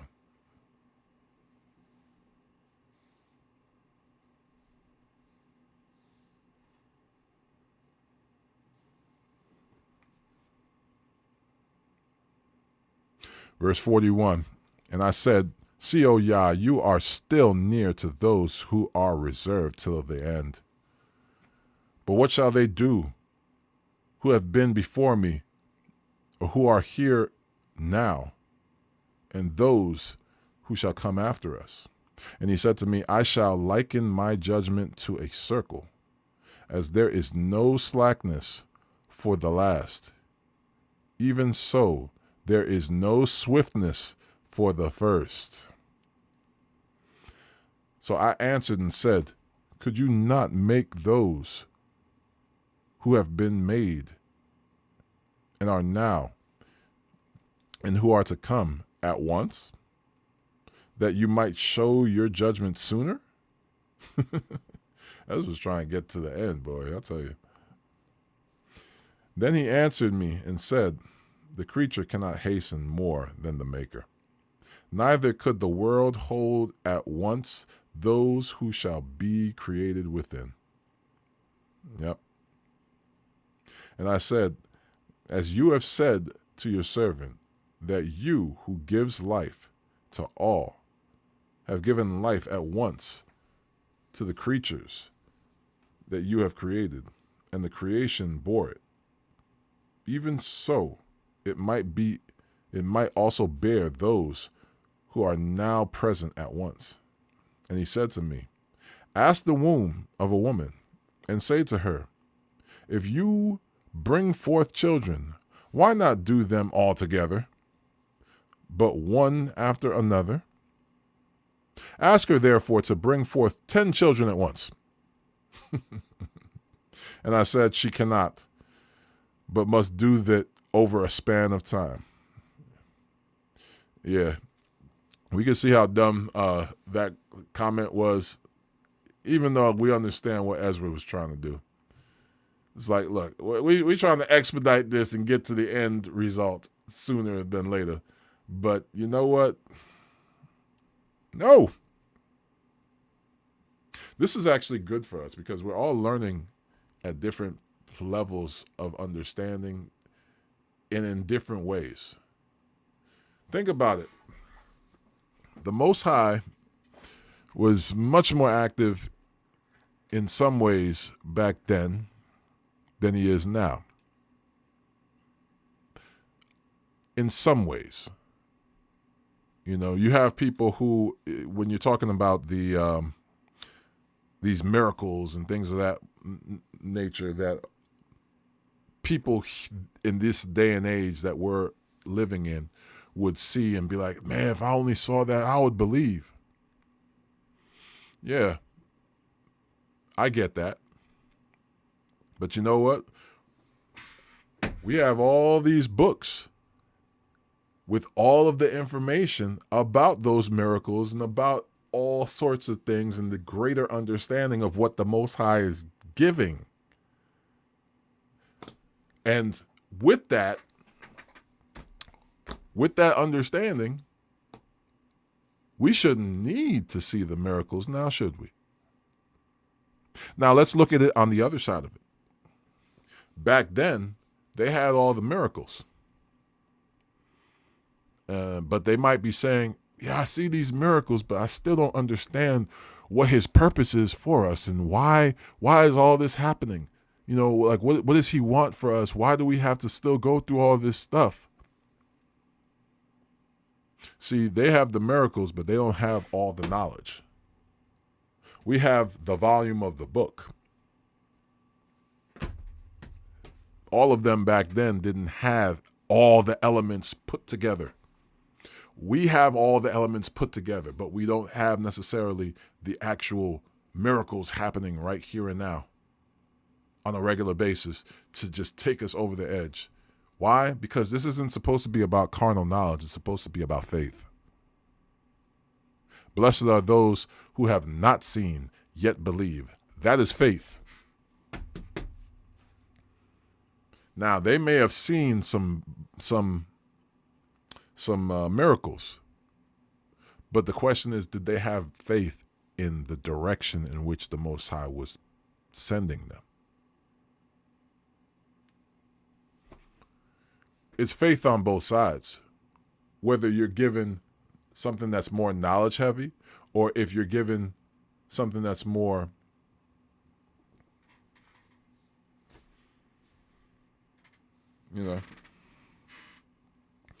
miracle heavy. I guess I can call it that. Either way, what's of the utmost importance is your faith. So the judgment's going to be a just judgment, regardless of when you're alive. For those that lived back then where those types of things were more abundant, their judgment is going to be just. And us nowadays, where we don't see that, but we have the full understanding, the full pouring out of the knowledge, it's going to be just there too. If anything, in a lot of ways, I think that some ways we have it harder because there's so many more distractions in this world. Like television and just, internet and music and, this world that we're in is so vastly different from back then. Man, I'll tell you. This is beautiful, though. This is going to be beautiful how this all works out, This is the fact that we're getting this pouring out of knowledge from Abba. This is more reason why we need to make sure that we're on the right side of things, because since he's giving us how this all comes to fruition, it's like, okay, we definitely don't have an excuse, because now we're seeing how this all fits, how it all works. So have faith in him that this is actually this is the truth. And let's finish this strong with a number of us walking this faith out, showing the world how it's supposed to be, and not just going along with their shenanigans that are going to lead them to Sheol. Right? But let's continue. Verse 46 again. And he said to me, ask the womb of a woman and say to her, if you bring forth children, why not do them all together, but one after another? Ask her, therefore, to bring forth 10 children at once. Yeah, not a one of my sisters is trying to do that. None of y'all. Y'all looking at him like, yeah, Ezra, you bugging. Anyway, let's continue. And I said, she cannot, but must do it over a span of time. And he said to me, even so have I given the womb of the earth to those who are sown in it in their times. For as a young child cannot bring forth those that belong to the aged, even so have I subjected the world which I created. And I asked and said, seeing you have now given me an occasion, I shall proceed to speak before you. For our mother, of whom you have told me,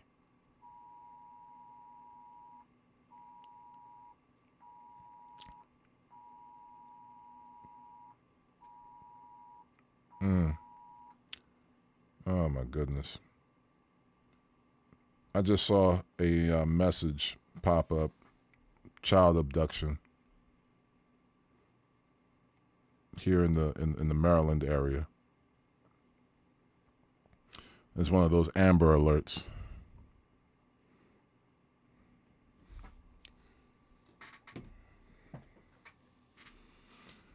Oh my goodness. Abba, the great Ahaya, Asher Ahaya, the great I am that I am. I pray over this child that was just recently abducted. Abba, you know all that is behind this situation here. I pray for your grace and mercy upon that child, that you find them and restore them to their parents in an expedited manner. Keep them safe. Abba, I pray for all my brothers and sisters who have children. I pray that you keep them and their children safe on a regular basis. Please keep them rooted in your word. Keep them wise as serpents and harmless as doves in this world, which is constantly trying to throw us off track. But Abba, we know that if we're walking with you, there's no way we'll ever be off track, regardless of what happens and what comes our way. Again, I pray for this child that was abducted, that you bring this whole situation to true justice, Abba. I pray these things in Yahshua's name. Aman. Wa Aman.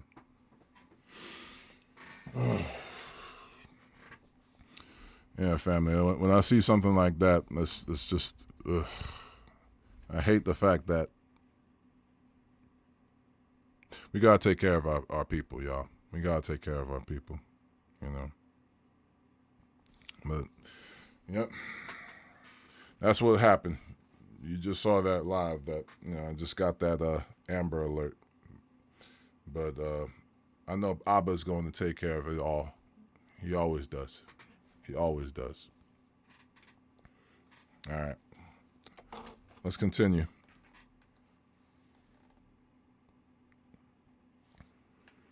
All right.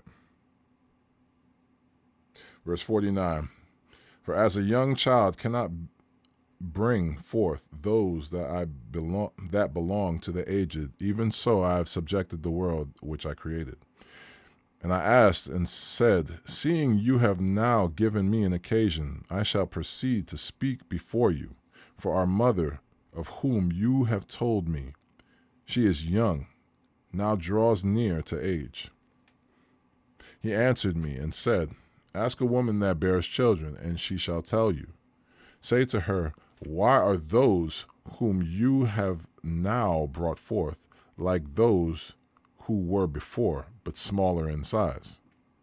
And she shall answer you, those who are born in the strength of youth are of one form, and those who are born in the time of age, when the womb fails, are otherwise. Consider yourself also, therefore, how you are less of stature than those who were before you. And so are those who come after you lesser than you, as the creation which now begins to age has passed over the strength of youth. Then I said, praise Yah, if I have found favor in your sight, show your servant by whom you visit your creation. Let me do one more chapter. Give me 1 second, family.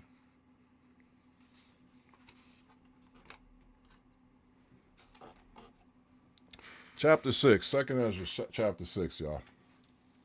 And he said to me, in the beginning, when the earth was made, before the borders of the world stood, or the winds ever blew, before it thundered and lightning struck, or before the foundations of paradise were laid, before the lovely flowers were seen, or ever the movable powers were established, before the innumerable multitude of messengers were gathered together, or before the heights of the Shamayim were lifted up, before the measures of the expanse were named, or before the footstool of Zion was established, and before the present years were sought out, and before the deeds of those who now sin were turned, before those who have gathered belief for a treasure were sealed.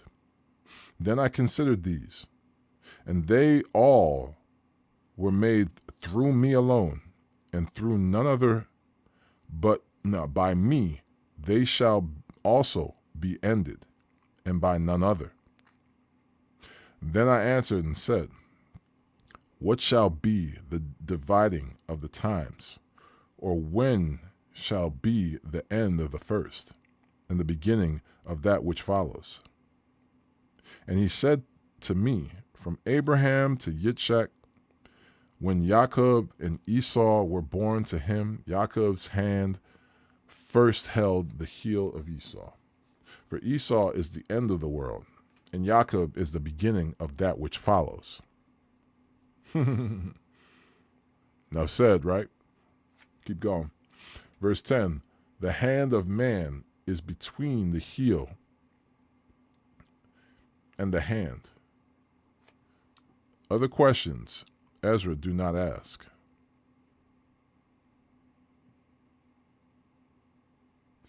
Then I answered and said, O Yah who reigns, if I have found favor in your sight, please show your servant the end of your signs, of which you showed me in part the last night. So he answered and said to me, stand up on your feet and hear a mighty sounding voice.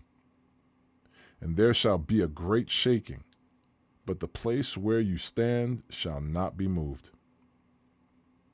And so, when it sounds, do not be afraid, for the word is in the end, and the foundation of the earth understands. That's a word in itself right there. That's a word in itself right there.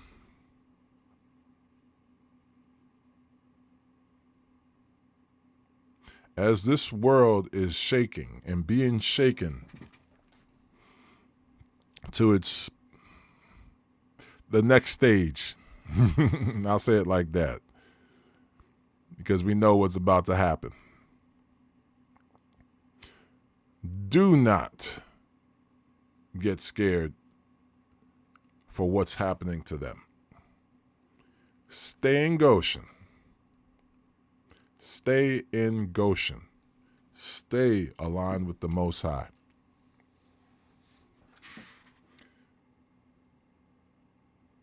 Stand on your feet and hear a mighty sounding voice. And there shall be a great shaking, but the place where you stand shall not be moved.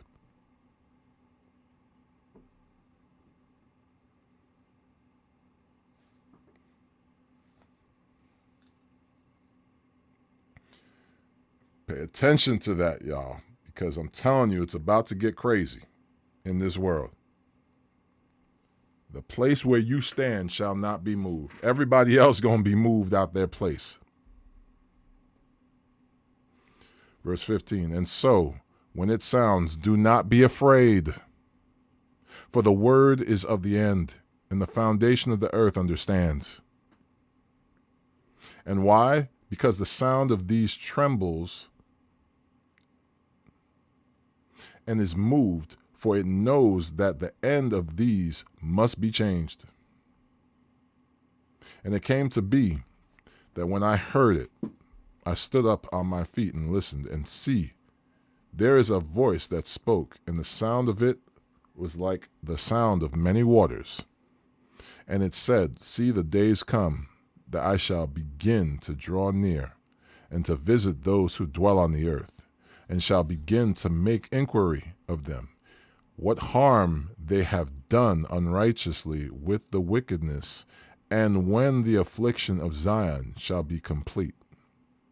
And when the world that shall begin to vanish away is finished, then I shall show these signs. The books shall be opened before the expanse, and they all shall see together. And the children of a year old shall speak with their voices. The women with child shall bring forth children prematurely of 3 or 4 months old, and they shall live and be raised up. And suddenly the sown places shall appear unsown. The full storehouses shall suddenly be found empty. And the trumpet shall give a sound, which when every man hears, they shall be suddenly afraid. At that time, friends shall fight against one another as enemies, and the earth shall stand in fear with those who dwell in it. The springs of the fountains shall stand still, and in 3 hours they shall not flow. Whoever remains from all these that I have told you shall escape and see my deliverance and the end of your world.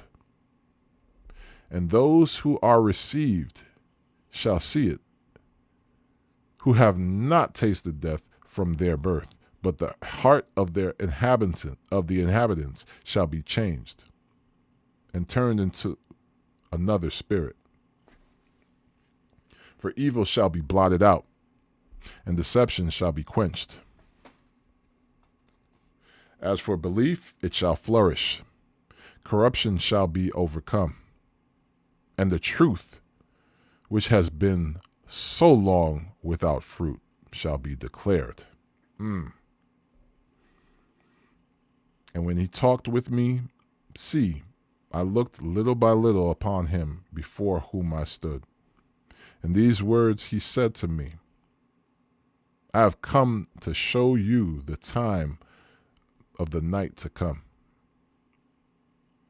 If you pray further and fast 7 days again, I shall tell you greater matters by day than you have heard. For your voice is heard before the Most High, for the Almighty has seen your righteous dealing. He has also seen your blamelessness, which you have had since your youth. And therefore, he has sent me to show you all these, and to say to you, take courage and do not fear. And do not hasten to think worthlessly about the past times, so that you do not hasten from the latter times. Yasharallah.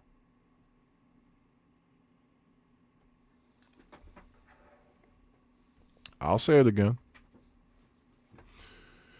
And therefore he has sent me to show you all these things, and to say to you, take courage and do not fear.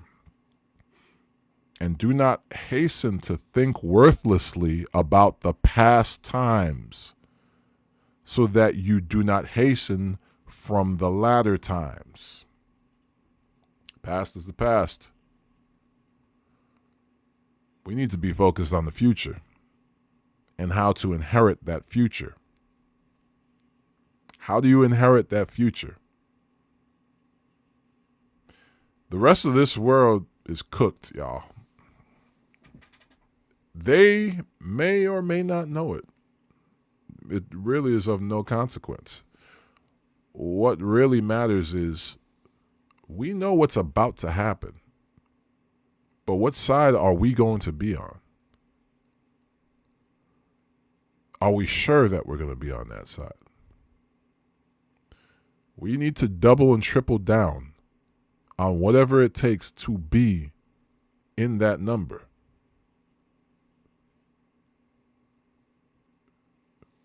We've been through too much for us to now ease off on the throttle and think that the bloodline is going to be enough to get us in. Us coming to the knowledge of the truth is going to be enough to get us in. We got work to do. We got work to do, y'all. Don't be stuck in those Christianisms, thinking that you don't got to work or do nothing. We've had enough of their deception.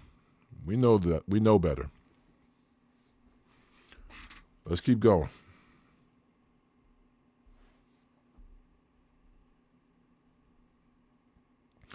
Verse 35, and it came to be after this that I wept again and fasted 7 days in similar manner, that I might complete the 3 weeks which he told me.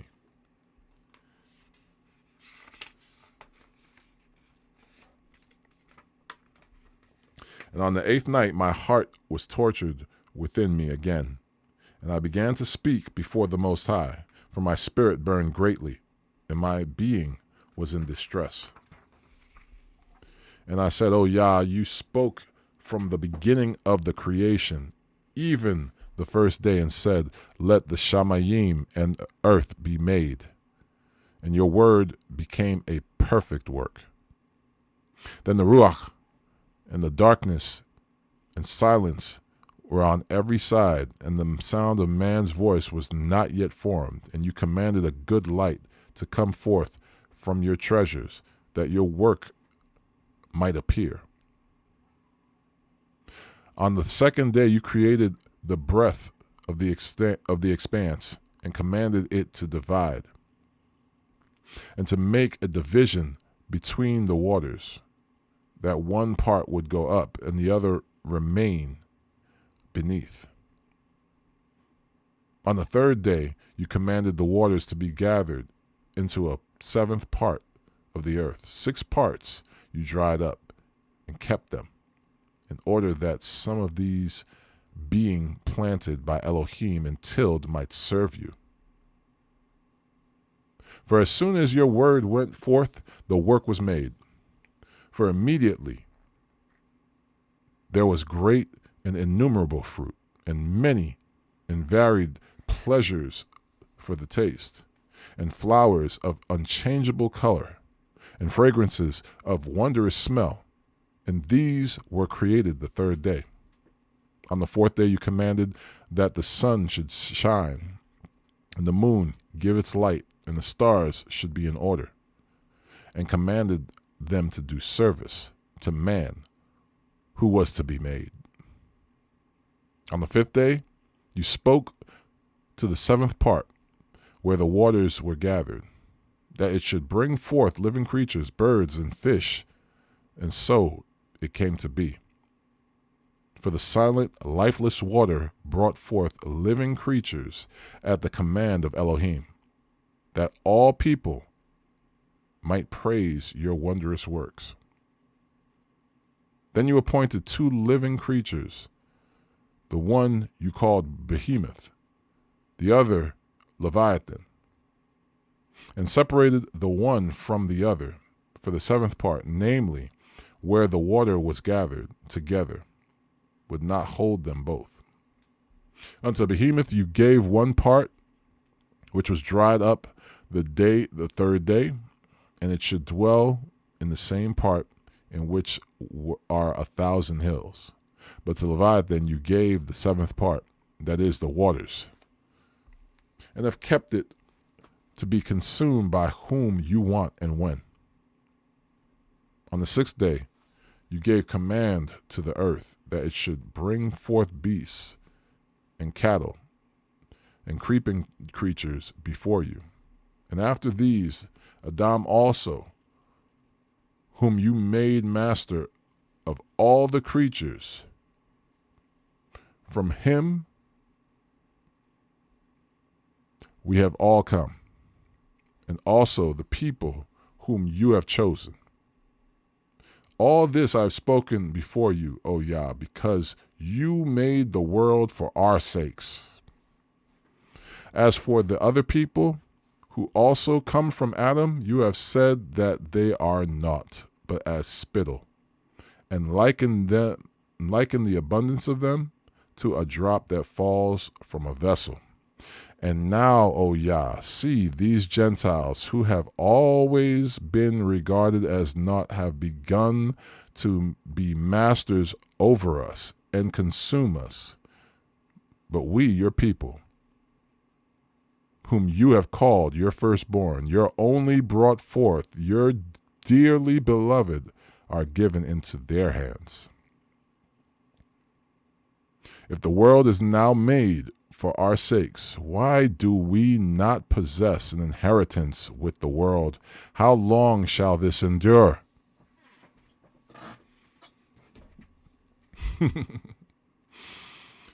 Oh, man.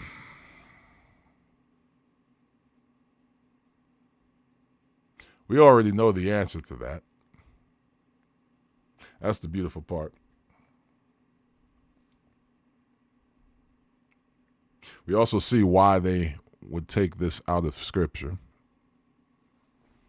Some things are just, I guess, too offensive. Hey, if this is how the Most High feels, why are you offended? Your best bet is to get into alignment with him. You know? Like, look. That's one thing that I think we need to come to an understanding on, is that the scriptures say what they say. And if you're offended by it, it means that you on the wrong side of the scriptures. This is the creator of all things that we're talking about. And if you want to be on the right side of it, be on the right side. But don't get offended by the fact that this is how he feels about y'all. It's as simple as that. I was going to do just one more. just chapter 6 and be done with it. But nah, chapter 7 is a good one. Nice and long. Let's go ahead and get into it.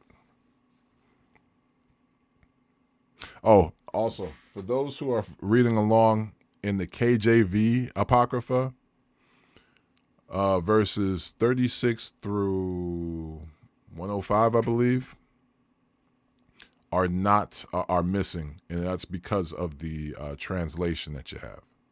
That specific codex that was translated from had those pages ripped out, or should I say, had those verses ripped out. So, at verse 36, you're gonna you're gonna hear something different from what's written in your version, if you have the KJV Apocrypha, that is. So this is chapter 7 of 2nd Esdras.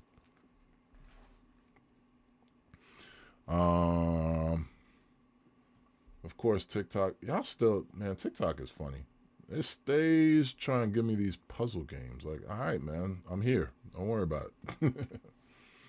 Let's continue. Chapter 7. And when I had finished speaking these words, the messenger who had sent me to the night let me reread that.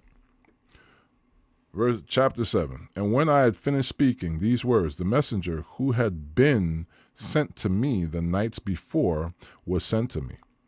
And he said to me, Arise, Ezra, and hear the words that I have come to tell you. And I said, Speak on, my master. And he said to me, The sea is put in a wide place, that it might be deep and great. But if it were that the entrance were narrow and like a river, who then could go into the sea to look upon it and to navigate it, if he did not go through the narrow? How could he come into the wide? There is also another example. A city is built and put on a broad field and is filled with all good. Its entrance is narrow and is put in a dangerous place to fall. So there is a fire on the right hand and a deep moat on the left, and only one path between them both, even between the fire and the water, so narrow that only one man can go through at once. If this city now were given to a man as an inheritance, if he should never pass the danger placed before it, how shall he receive this inheritance? And I said, It is so, master. Then he said to me, So also is Yisrael's portion.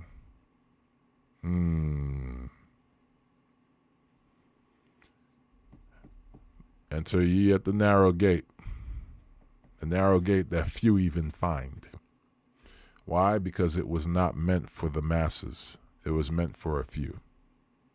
I know they created a whole new religion that's the most popular religion on the planet. That ain't your portion. Your portion is the truth.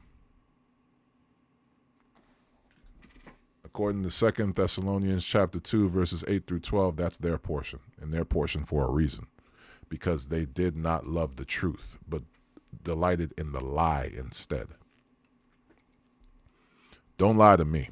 Tell me the truth. That's where I'm at with it. Verse 11, because for their sakes I made the world. And bring that back to verse 10. That way it's a cohesive thought.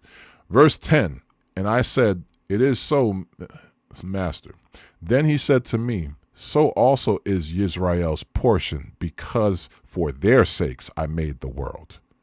And when Adam transgressed my laws, then what is now done was established. Then the entrances of this world were made narrow, full of sorrow and hardship. They are but few and evil, full of dangers and very laborsome. For the entrances of the greater world were wide. For the entrances of the greater world were wide and sure, and brought forth incorruptible fruit. If then those who live do not strive to go through these distresses and futilities, they shall never receive that which is laid up for them. Wherever the masses gather, do not go. Say it again, sis, for those in the back.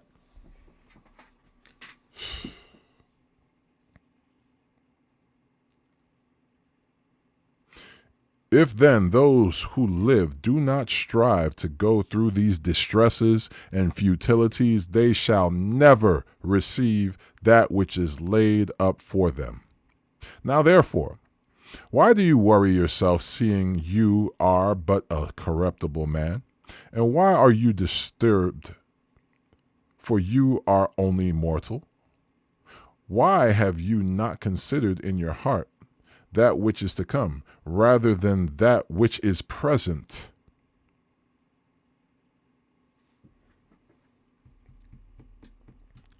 Remember that every day, Yasharala, as we go through the garbage that this world throws our way.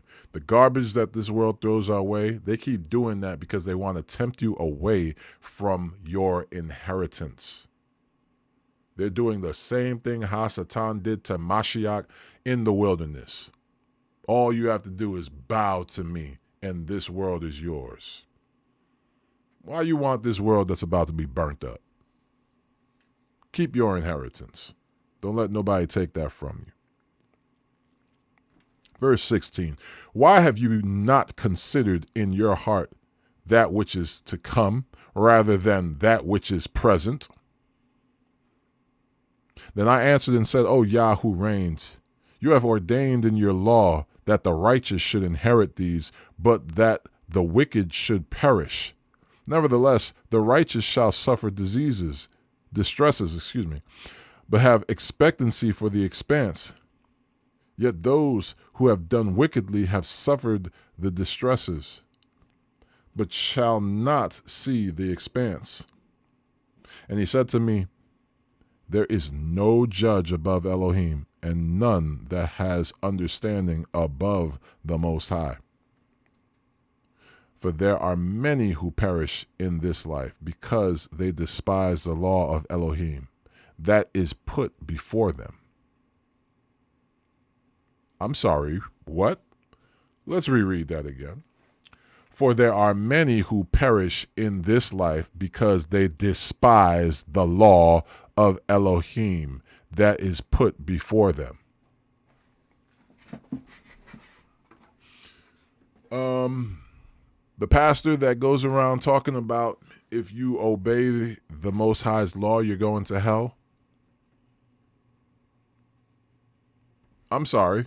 Is this one here for you? There are many who perish in this life because they despise the law of Elohim that is put before them. Is this why they're trying to make Jesus God? Because they think that if he's like a man, that he could just change his mind real quick? For there are many who perish in this life because they despise the law of Elohim that is put before them. For Elohim has given a strict command to those who came, what they should do to live, even as they came, and what they should observe to avoid punishment. Nevertheless, they were not obedient to him, but spoke against him and plotted in vain. We are in chapter 7 of 2nd Esdras. I am currently at verse 22. And I'll say it again. If you have a KJV version of the Apocrypha, just know that from verse 36 onward, because of the translation, the codex that they used to translate that Second Esdras, chapter 7 specifically, it's not going to have as many verses as the one I'm reading from right now. So, but we'll continue. In fact, if you go to pseudepigrapha.com, in fact, give me 1 second, because I like helping my brothers and sisters out. Give me a second, and I'm actually going to post this in the chat for the brothers and sisters. This is a very good resource. There it is. Pseudepigrapha.com. It has all the hidden books. Apocrypha, pseudepigrapha books, the scriptures themselves as well. Feel free to reference that this resource as well. If I'm not mistaken, it has the version of Esdras that I'm reading from. So just wanted to add that for y'all. All right, so let's get back to it. All right. Verse 22, nevertheless, they were not obedient to him, but spoke against him and plotted in vain, and deceived themselves by their wicked deeds, and said of the Most High that he did not exist and did not know his ways. How many times are we on lives with people that come in here talking about, oh, you praying to your sky daddy? I don't believe in no God. You know, it takes way more faith for you to actually believe in a Big Bang theory than it takes for you to believe in intelligent design from an Elohim. Nowhere in science have you ever seen life come from something that was completely devoid of life. Nowhere. But y'all have faith in that. That's what your Big Bang is based off of. But you want to come and ridicule us for believing that the Most High created this and created us with a purpose. I'm good. Maybe y'all were not created with a purpose. The Most High created me with a purpose. So it is what it is. Yet again, set apart. You see how that works? All praises. Let's keep going. Don't get mad at me. Hey, I'm just reading the Bible and reading books that should be in the Bible, but some others took it out because they got butt hurt off of the truth. But anyway, yeah, their statistics, their religion, man, I'll tell you, these religions is crazy. What are they talking about? We ain't trying to find out. We're trying to stay obedient to Abba instead. Verse 24, but they have despised his Torah and denied his covenants, and they have not been trustworthy in his laws and have not performed his works. And therefore, Ezra, emptiness is for the empty, and fullness is for the full. All praises. See, the time shall come that these signs which I have told you shall come to pass, and the bride shall appear, and her coming forth shall be seen, and now is withheld from the earth. And whoever is delivered from the evil spoken of shall see my wonders. For my Ben Yasha shall be revealed with those who are with him, and those who remain shall rejoice within 400 years. And these years Hamashiach, my Ben, shall die, and all men who have life, and the world shall be turned into the silence of old 7 days, and as in former judgments, so that no one remains. And after 7 days the world that is not awake shall be raised up, and that which is corrupt shall die. And the earth shall restore those who are asleep within,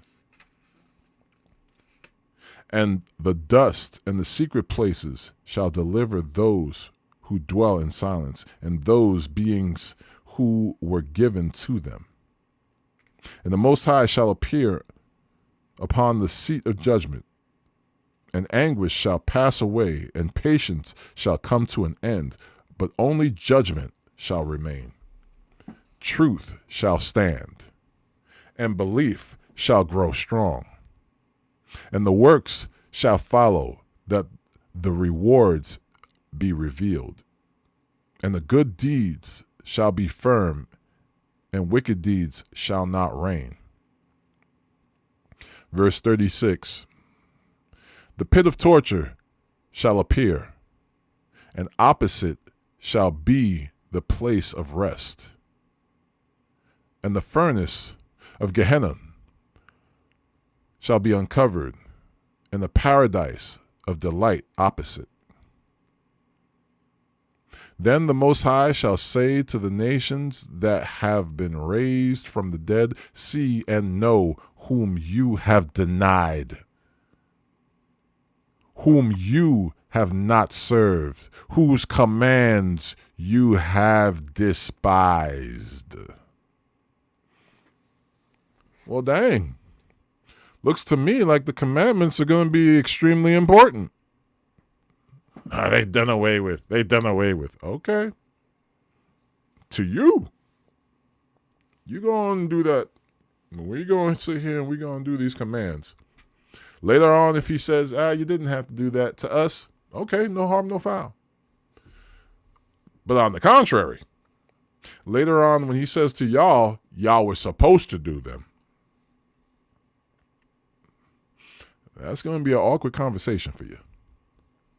Especially considering that you have the scriptures in front of you. You could just read it and just take it for what it says.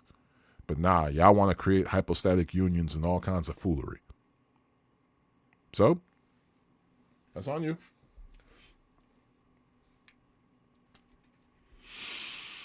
Man, I tell you. Moving on.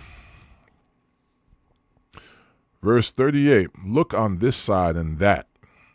Here is delight and rest, and there are fire and torture. So he shall speak to them on the day of judgment,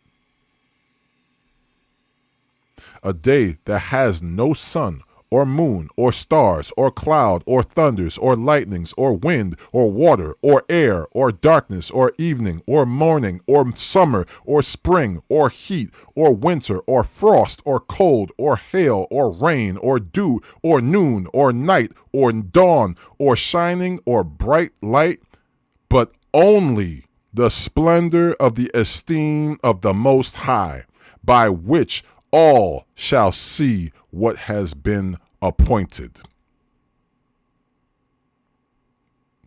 Come on now. Every knee shall bow, every tongue shall confess. Come on now. Verse 43. It shall last as if for a week of years. This is my judgment and its appointed order, and to you alone have I shown these. And I answered and said, O Yah who reigns, I said then, and say now, Baruch are those who are alive and guard your commandments.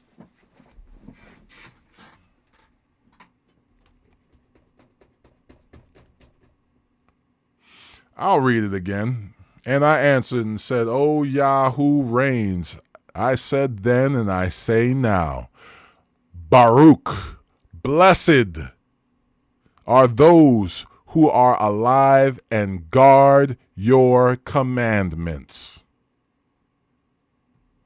Don't let these people lie to you. But what are those for whom I prayed? For who among the living have not sinned, or who is there among mortal man that has not transgressed your covenant? And now I see that the world to come shall bring delight to few, but torture to many. For an evil heart has grown up within us, which has separated us from Elohim and has brought us into corruption and shown ways of death, and has shown us the paths of destruction and removed us far from high. And not only for a few, but for almost all who have been created.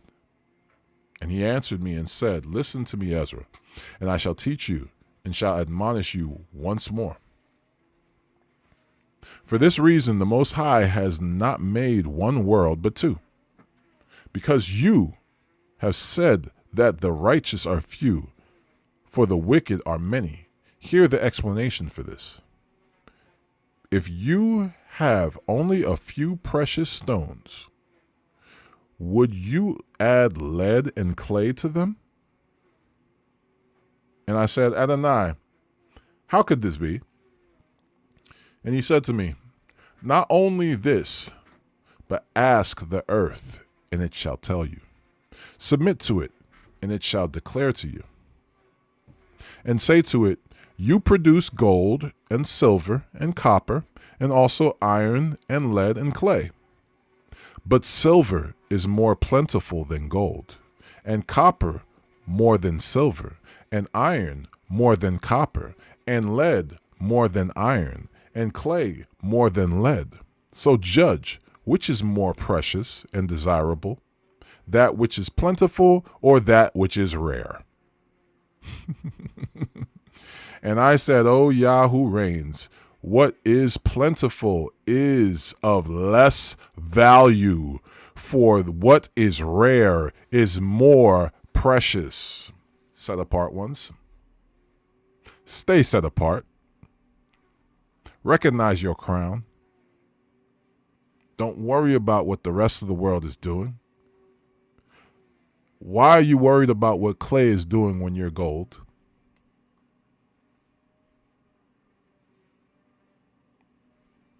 Why are you worried about what the iron is doing if you're silver? Stay set apart. You're set apart for a reason. You're not supposed to mix with them. They are common. You are set apart.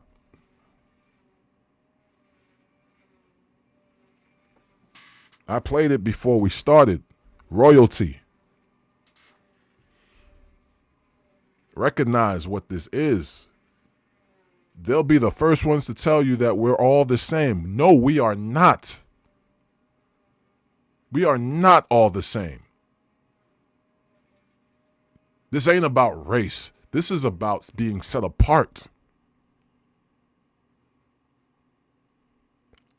We are set apart by the Most High. Whether you are Jew or Gentile. The Gentiles that are called by his name, the Gentiles that are cleaving to Yasharallah, they are set apart too. How? What sets them apart? Faith in the Most High. Obedience to his law, statutes, and commandments. Everybody ain't doing that. It sounds like something that everyone should be able to do, but everyone ain't doing that. Most do not want to do that. You are set apart for a reason, because you are going to inherit all of this. I got you, Aki. Shabbat Shalom, Mishpaka.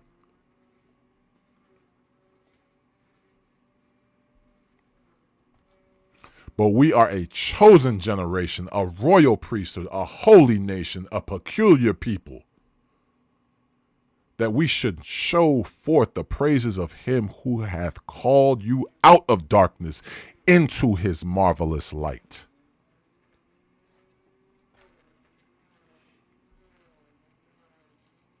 And if we are called into that light, don't worry about what the darkness has to say about you.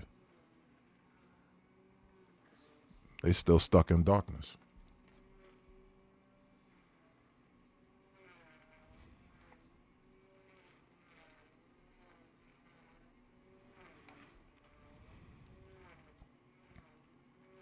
Again, verse 57. So judge which is more precious and desirable, that which is plentiful or that which is rare. And I said, O Yahoo reigns, what is plentiful is of less value, for what is rare is more precious. And he answered me and said, consider within yourself what you have thought. For the one who has what is hard to obtain rejoices more than the one who has what is plentiful. Evil abounds. Righteousness is rare.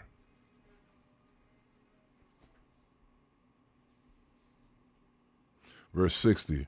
Also shall be the judgment that I have promised, for I shall rejoice over the few who are saved, because it is they who have made my esteem prevail, and through them my name shall be esteemed. This is the responsibility that we are holding on to.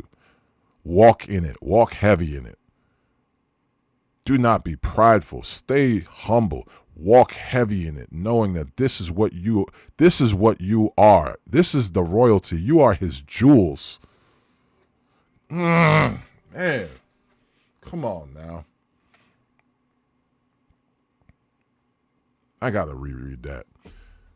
So also shall be the judgment that I have promised, for I shall rejoice over the few who are saved, because it is they who have made my esteem prevail, and through them my name shall be esteemed. I shall not grieve over the great number of those who perish, for they are like mist and are similar to a flame and smoke. They are lit on fire and burn with heat and are extinguished. And I replied and said, O earth, what have you brought forth? If the mind is made out of dust like the other creations, for it would have been better if the dust itself had not been brought forth, so that the mind might not have been made from it. But now the mind grows with us, and therefore we are tortured, because we perish and we know it. Let mankind lament, but let the beasts of the field be glad. Let all who have been born lament, but let the cattle and flocks rejoice. It is much better for them than for us, for they do not look to a judgment, and they do not know of any torture or deliverance promised to them after death.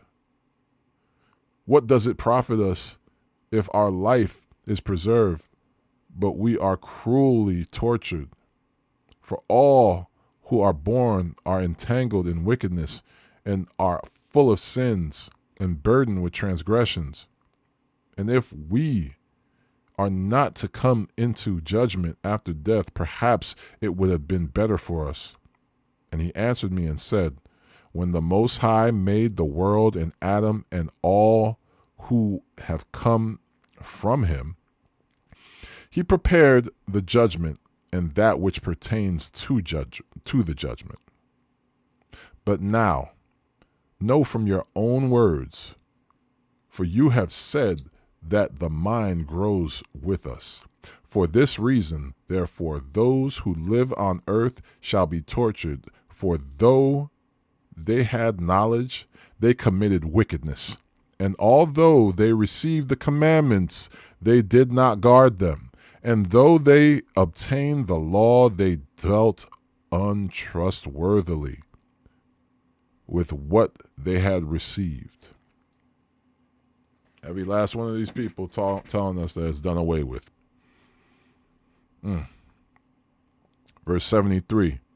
What then shall they have to say in the judgment? Or how shall they answer in the last days?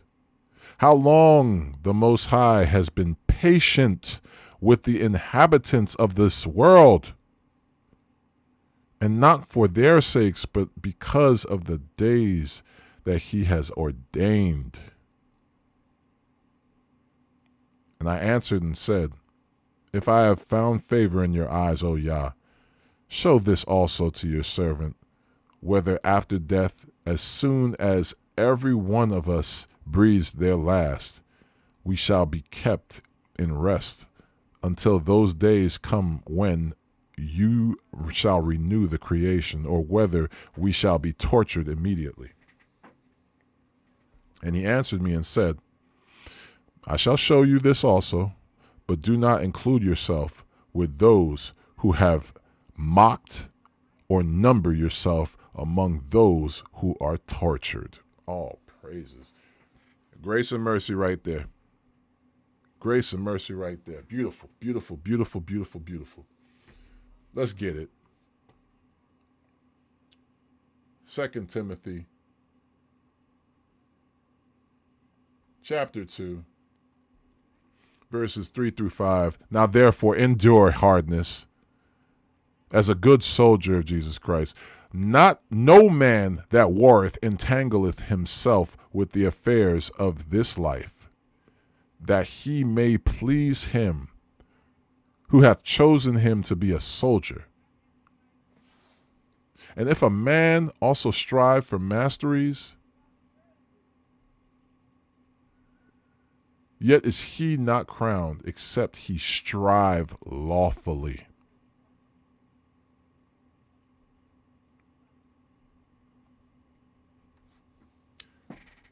Stay on the right path. Strive lawfully.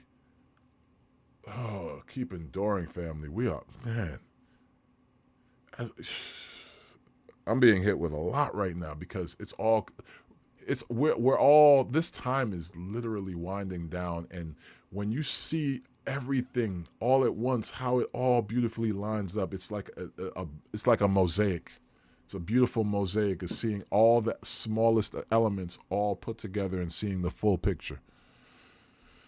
Ugh, man. They couldn't even imagine this back then. This is why Ezra was asking these questions. But now we have it all. We have it all available for us to see. It truly is beautiful. Let's continue.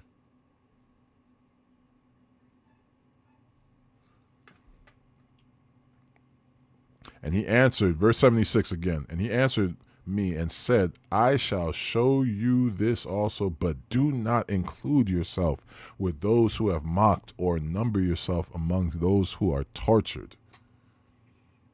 That grace and mercy, man, I'll tell you. He's telling Ezra straight up, like, look, you're not among that group. Don't number yourself with them. You're doing good, my servant. And that's an encouragement to him as well, because Ezra still had life to live. So what is it? Stay the course. Keep going. Don't number yourself with those evil that will be tortured, because you are doing a good work. Stay encouraged, brothers and sisters. Same thing with y'all. Stay encouraged. Keep going. Verse 77, for you have a treasure of work stored up with the Most High, but it shall not be shown to you till the last days. All praises. And concerning death, the teaching is, when the decisive decree goes forth from the Most High that one shall die, as the spirit leaves the body to return to him again who gave it, first of all, it adores the esteem of the Most High. If it is one of those who has mocked and has not guarded the way of the Most High, who has despised his law and hated those who revere Elohim, such spirits do not enter into dwellings, but shall immediately wander in torture, forever in grief and sorrow in 7 ways. The first way, because they have mocked the law of the Most High. How many people you see guilty of that?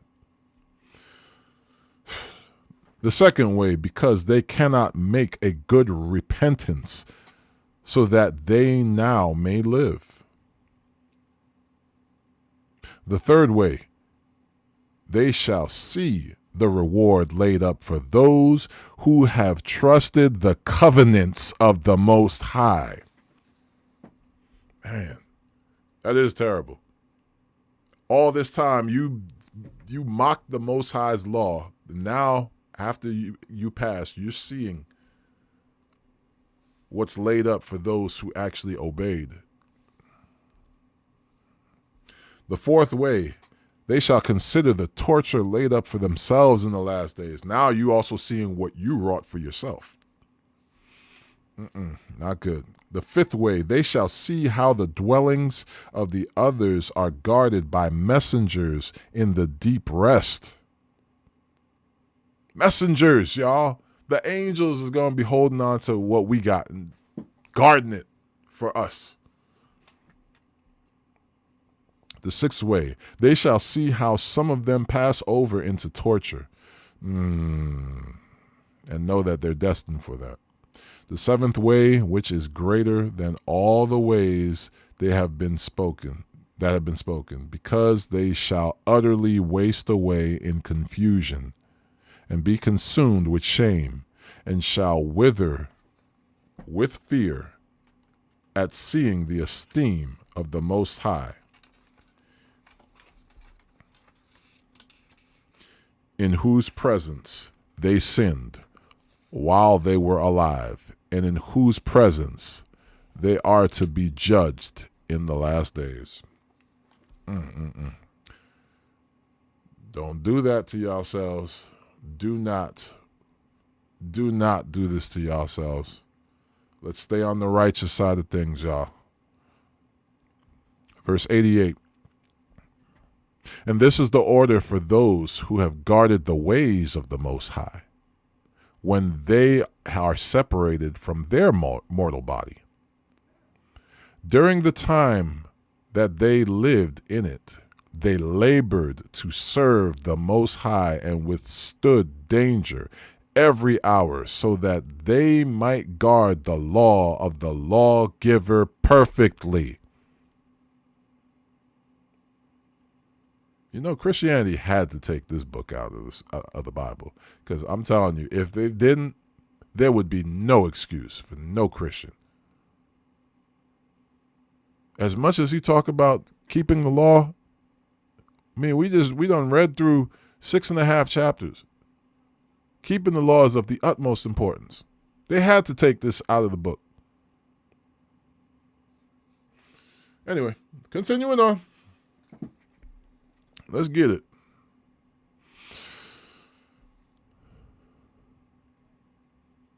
Verse 90. Therefore, this is the teaching concerning them. Firstly, they shall see with great joy, the esteem of he who receives him. For they shall have rest in 7 orders. The first order, because they strove with great effort to overcome the wicked thought that was formed with them, so that it might not lead them astray from high unto death. The second order, because they see the confusion in which the beings of the unrighteous wander, and the punishment that awaits them. Oh, man. The third order, they see the witness that he who formed them bears concerning them, that throughout their life they guarded the law with which they were entrusted.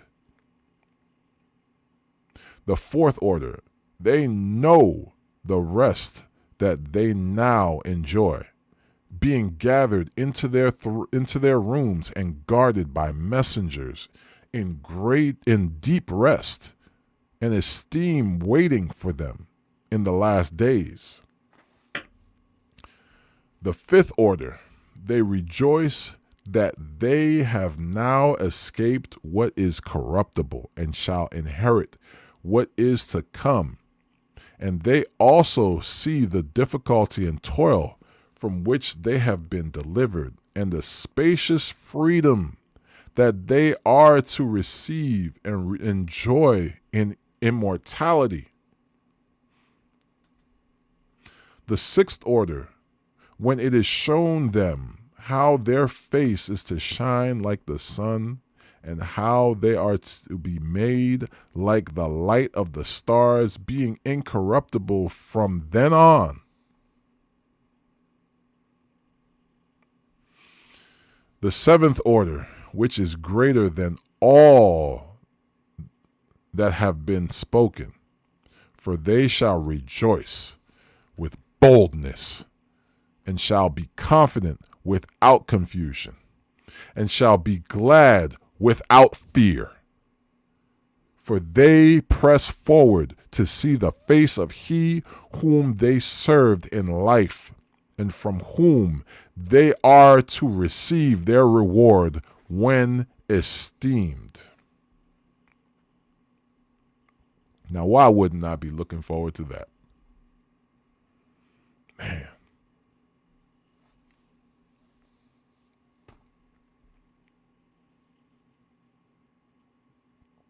Verse 99. This is the order of the beings of the righteous, which from now on is announced, and the previously spoken are the ways of torture that those who would not pay heed shall suffer from now on.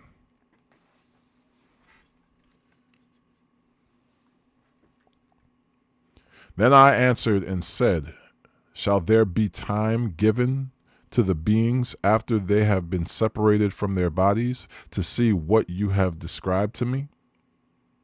And he said to me, they shall have freedom for 7 days, so that during these 7 days they may see that of which you have been told, and afterward they shall be gathered into their dwellings.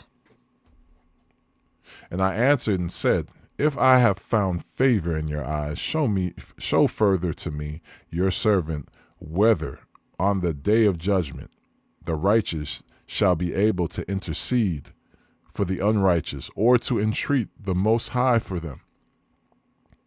Fathers for sons, or sons for parents, brothers for brothers, relatives for their relatives, or friends for those who are most dear. And he answered me and said, since you have found favor in my eyes, I shall show you this also. The day of judgment is certain, and displays to all the sign of truth. Just as now a father does not send his son, or a son his father, or a master his servant, or a friend his dearest friend, to be sick, or sleep, or eat, or be healed in his place, so no one shall ever pray for another on that day. Neither shall anyone lay a burden on another, for then all shall bear their own righteousness and unrighteousness. Get it right now, y'all. Ain't gonna be praying for nobody in that day.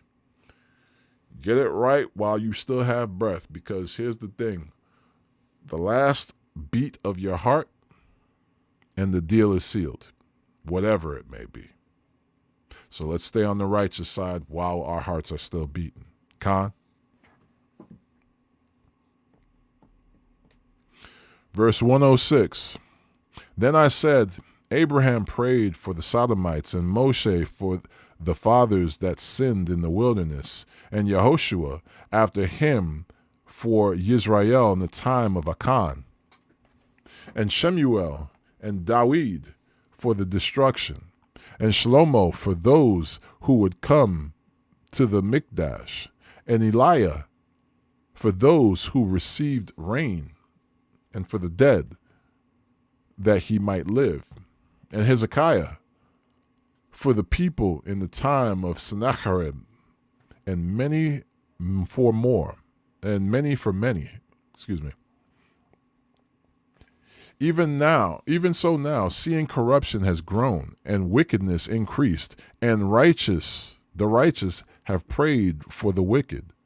Why shall it also not be so now? Verse 112. He answered me and said, this present life is not the end where much esteem dwells. Therefore, they have prayed for the weak.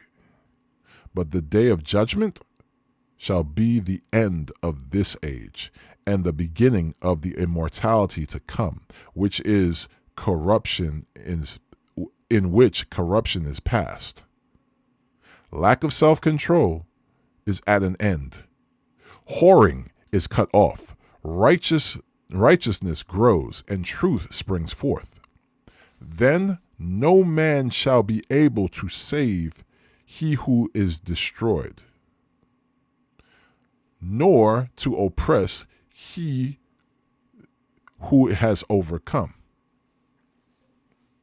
Then I answered and said, this is my first and last saying, that it would have been better to not have given the earth to Adam, or else, when it was given him, to have restrained him from sinning. For what profit is there for men here in this present time to live in heaviness and to look for punishment after death? O you Adam, what have you done? For though it was that you have sinned, you have not fallen alone, but all of us who come from you.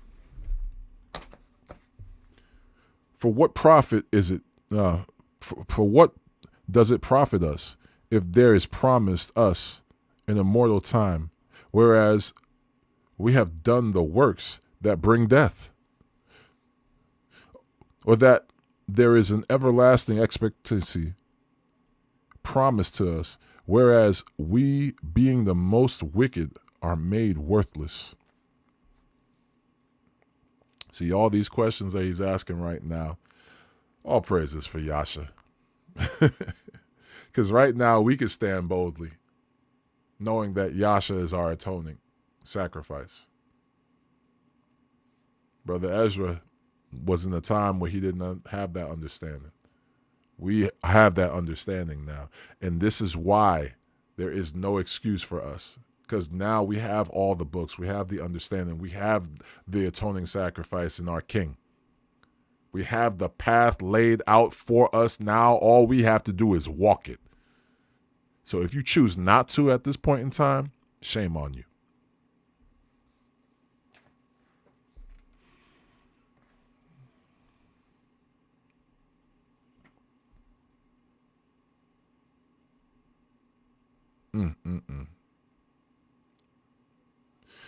Verse 119. Or that there is an everlasting expectancy promised to us, whereas we are, being most wicked, are made worthless. Or that there are dwellings of healing and safety laid up for us, whereas we have lived wickedly. And that the esteem of the Most High is kept to defend those who have led a watchful life, whereas we have walked in the most wicked ways of all. Remember earlier in the chapter, Most High said, don't number yourself with the wicked. Don't number yourself with the wicked. Remember, y'all, have faith. We're going to remain humble, but we are going to have faith and have a boldness about ourselves in that faith in Yasha and his atoning sacrifice. Do not number yourself with the wicked. The wicked aren't seeking him diligently. The wicked aren't studying these scriptures. The wicked aren't even in this live right now just listening or reading along, taking the time to actually observe the Shabbat. The wicked aren't doing this stuff, y'all. Keep seeking him. Keep enduring. Do not number yourself with the wicked. Don't do as they do. Don't even think that you're part of them. If for 1 second you feel like you're not in alignment with Abba, okay, cool. Double down on prayer. Seek him even more. He will love you for that. If there's something in your heart, in your mind, in your thoughts that has you thinking that things are shaky, go ahead and just, all right, stop. Abba, Please forgive me. Search my heart and find what this is. Please give me peace. Whatever it takes for you to seek him, go do that. Go do that.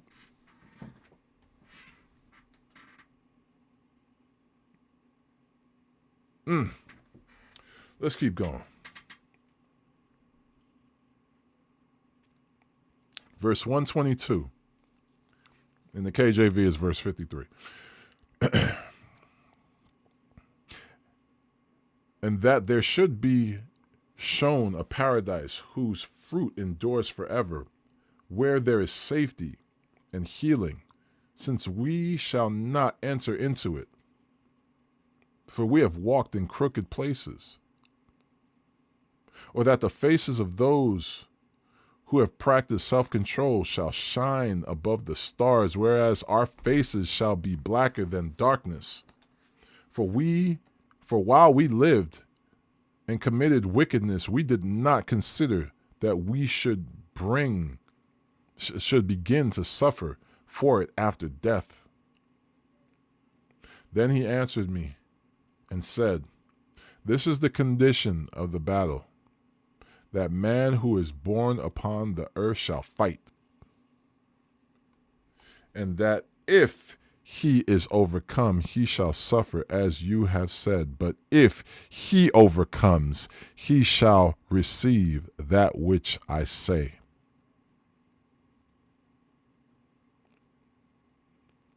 Type in shadow. Yaakov wrestling with the angel and overcame.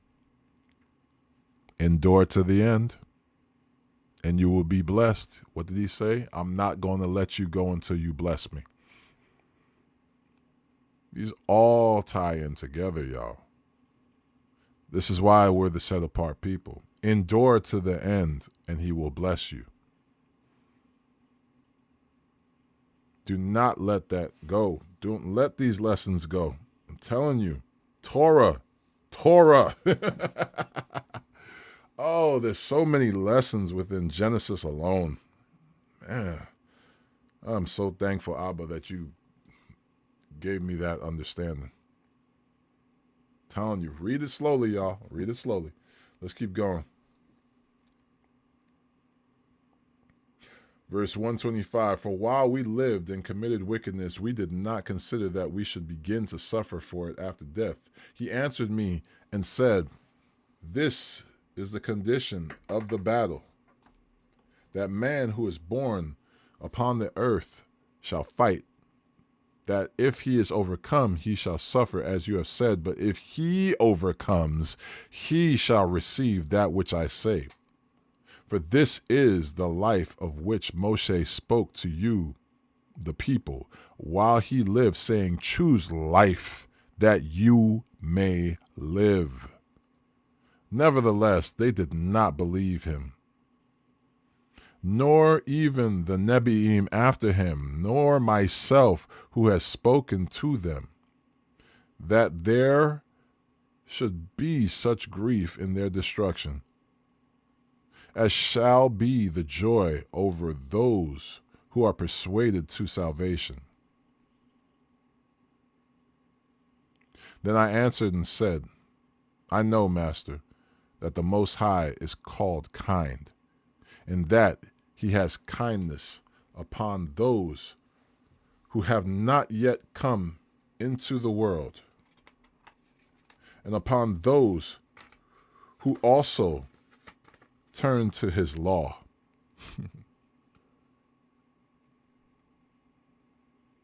Christianity, I'm just going to keep staring at you within 2nd Esdras every time I see it. Some of y'all over here saying that this is going to send me to hell. Scripture says, I know, Master, that the Most High is called kind, and that he has kindness upon those who have not yet come into the world, and upon those who also turn to his law. And that he is patient and endures those who have sinned, as his creatures. And that he is generous, for he is ready to give where needed. And that he is of great kindness, for he multiplies more and more kindnesses to those who are present and are past, and also to those who are to come. For if he did not multiply his kindnesses, the world would not continue, and those who inherit therein. And he pardons. For if he did not do so of his goodness, and those who have committed wickednesses were forgiven them, the 10,000th part of mankind would not remain living. And being judge, if he did not forgive those who are healed by his word and blot out the great number of sins, there would likely be very few left in an innumerable crowd. All praises.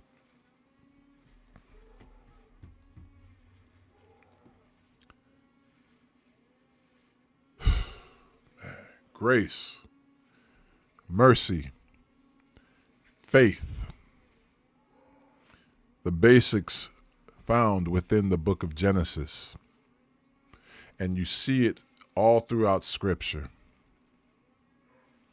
This has been a reading of 2nd Esdras chapters 1 through 7.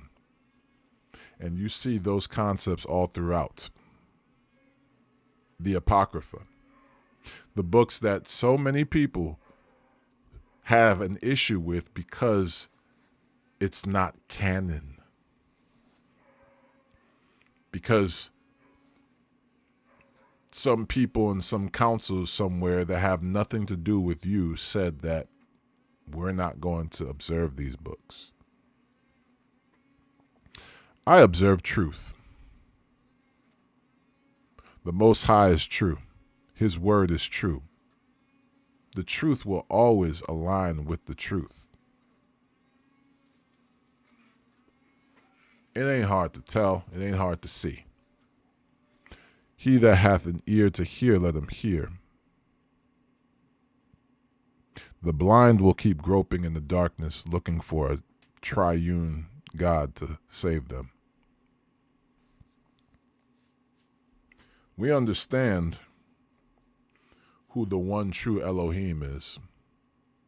We understand who his son is.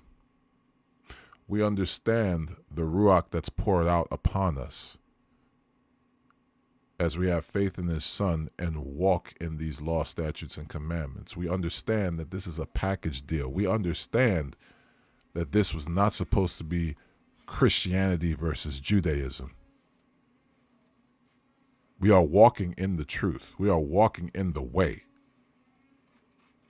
We recognize and understand that very few will find this, much less walk in it. And for that, we thank Abba every single day. We are never going to take that for granted. Never. Recognize that if you are in this truth, you were spared. Shabbat Shalom, family.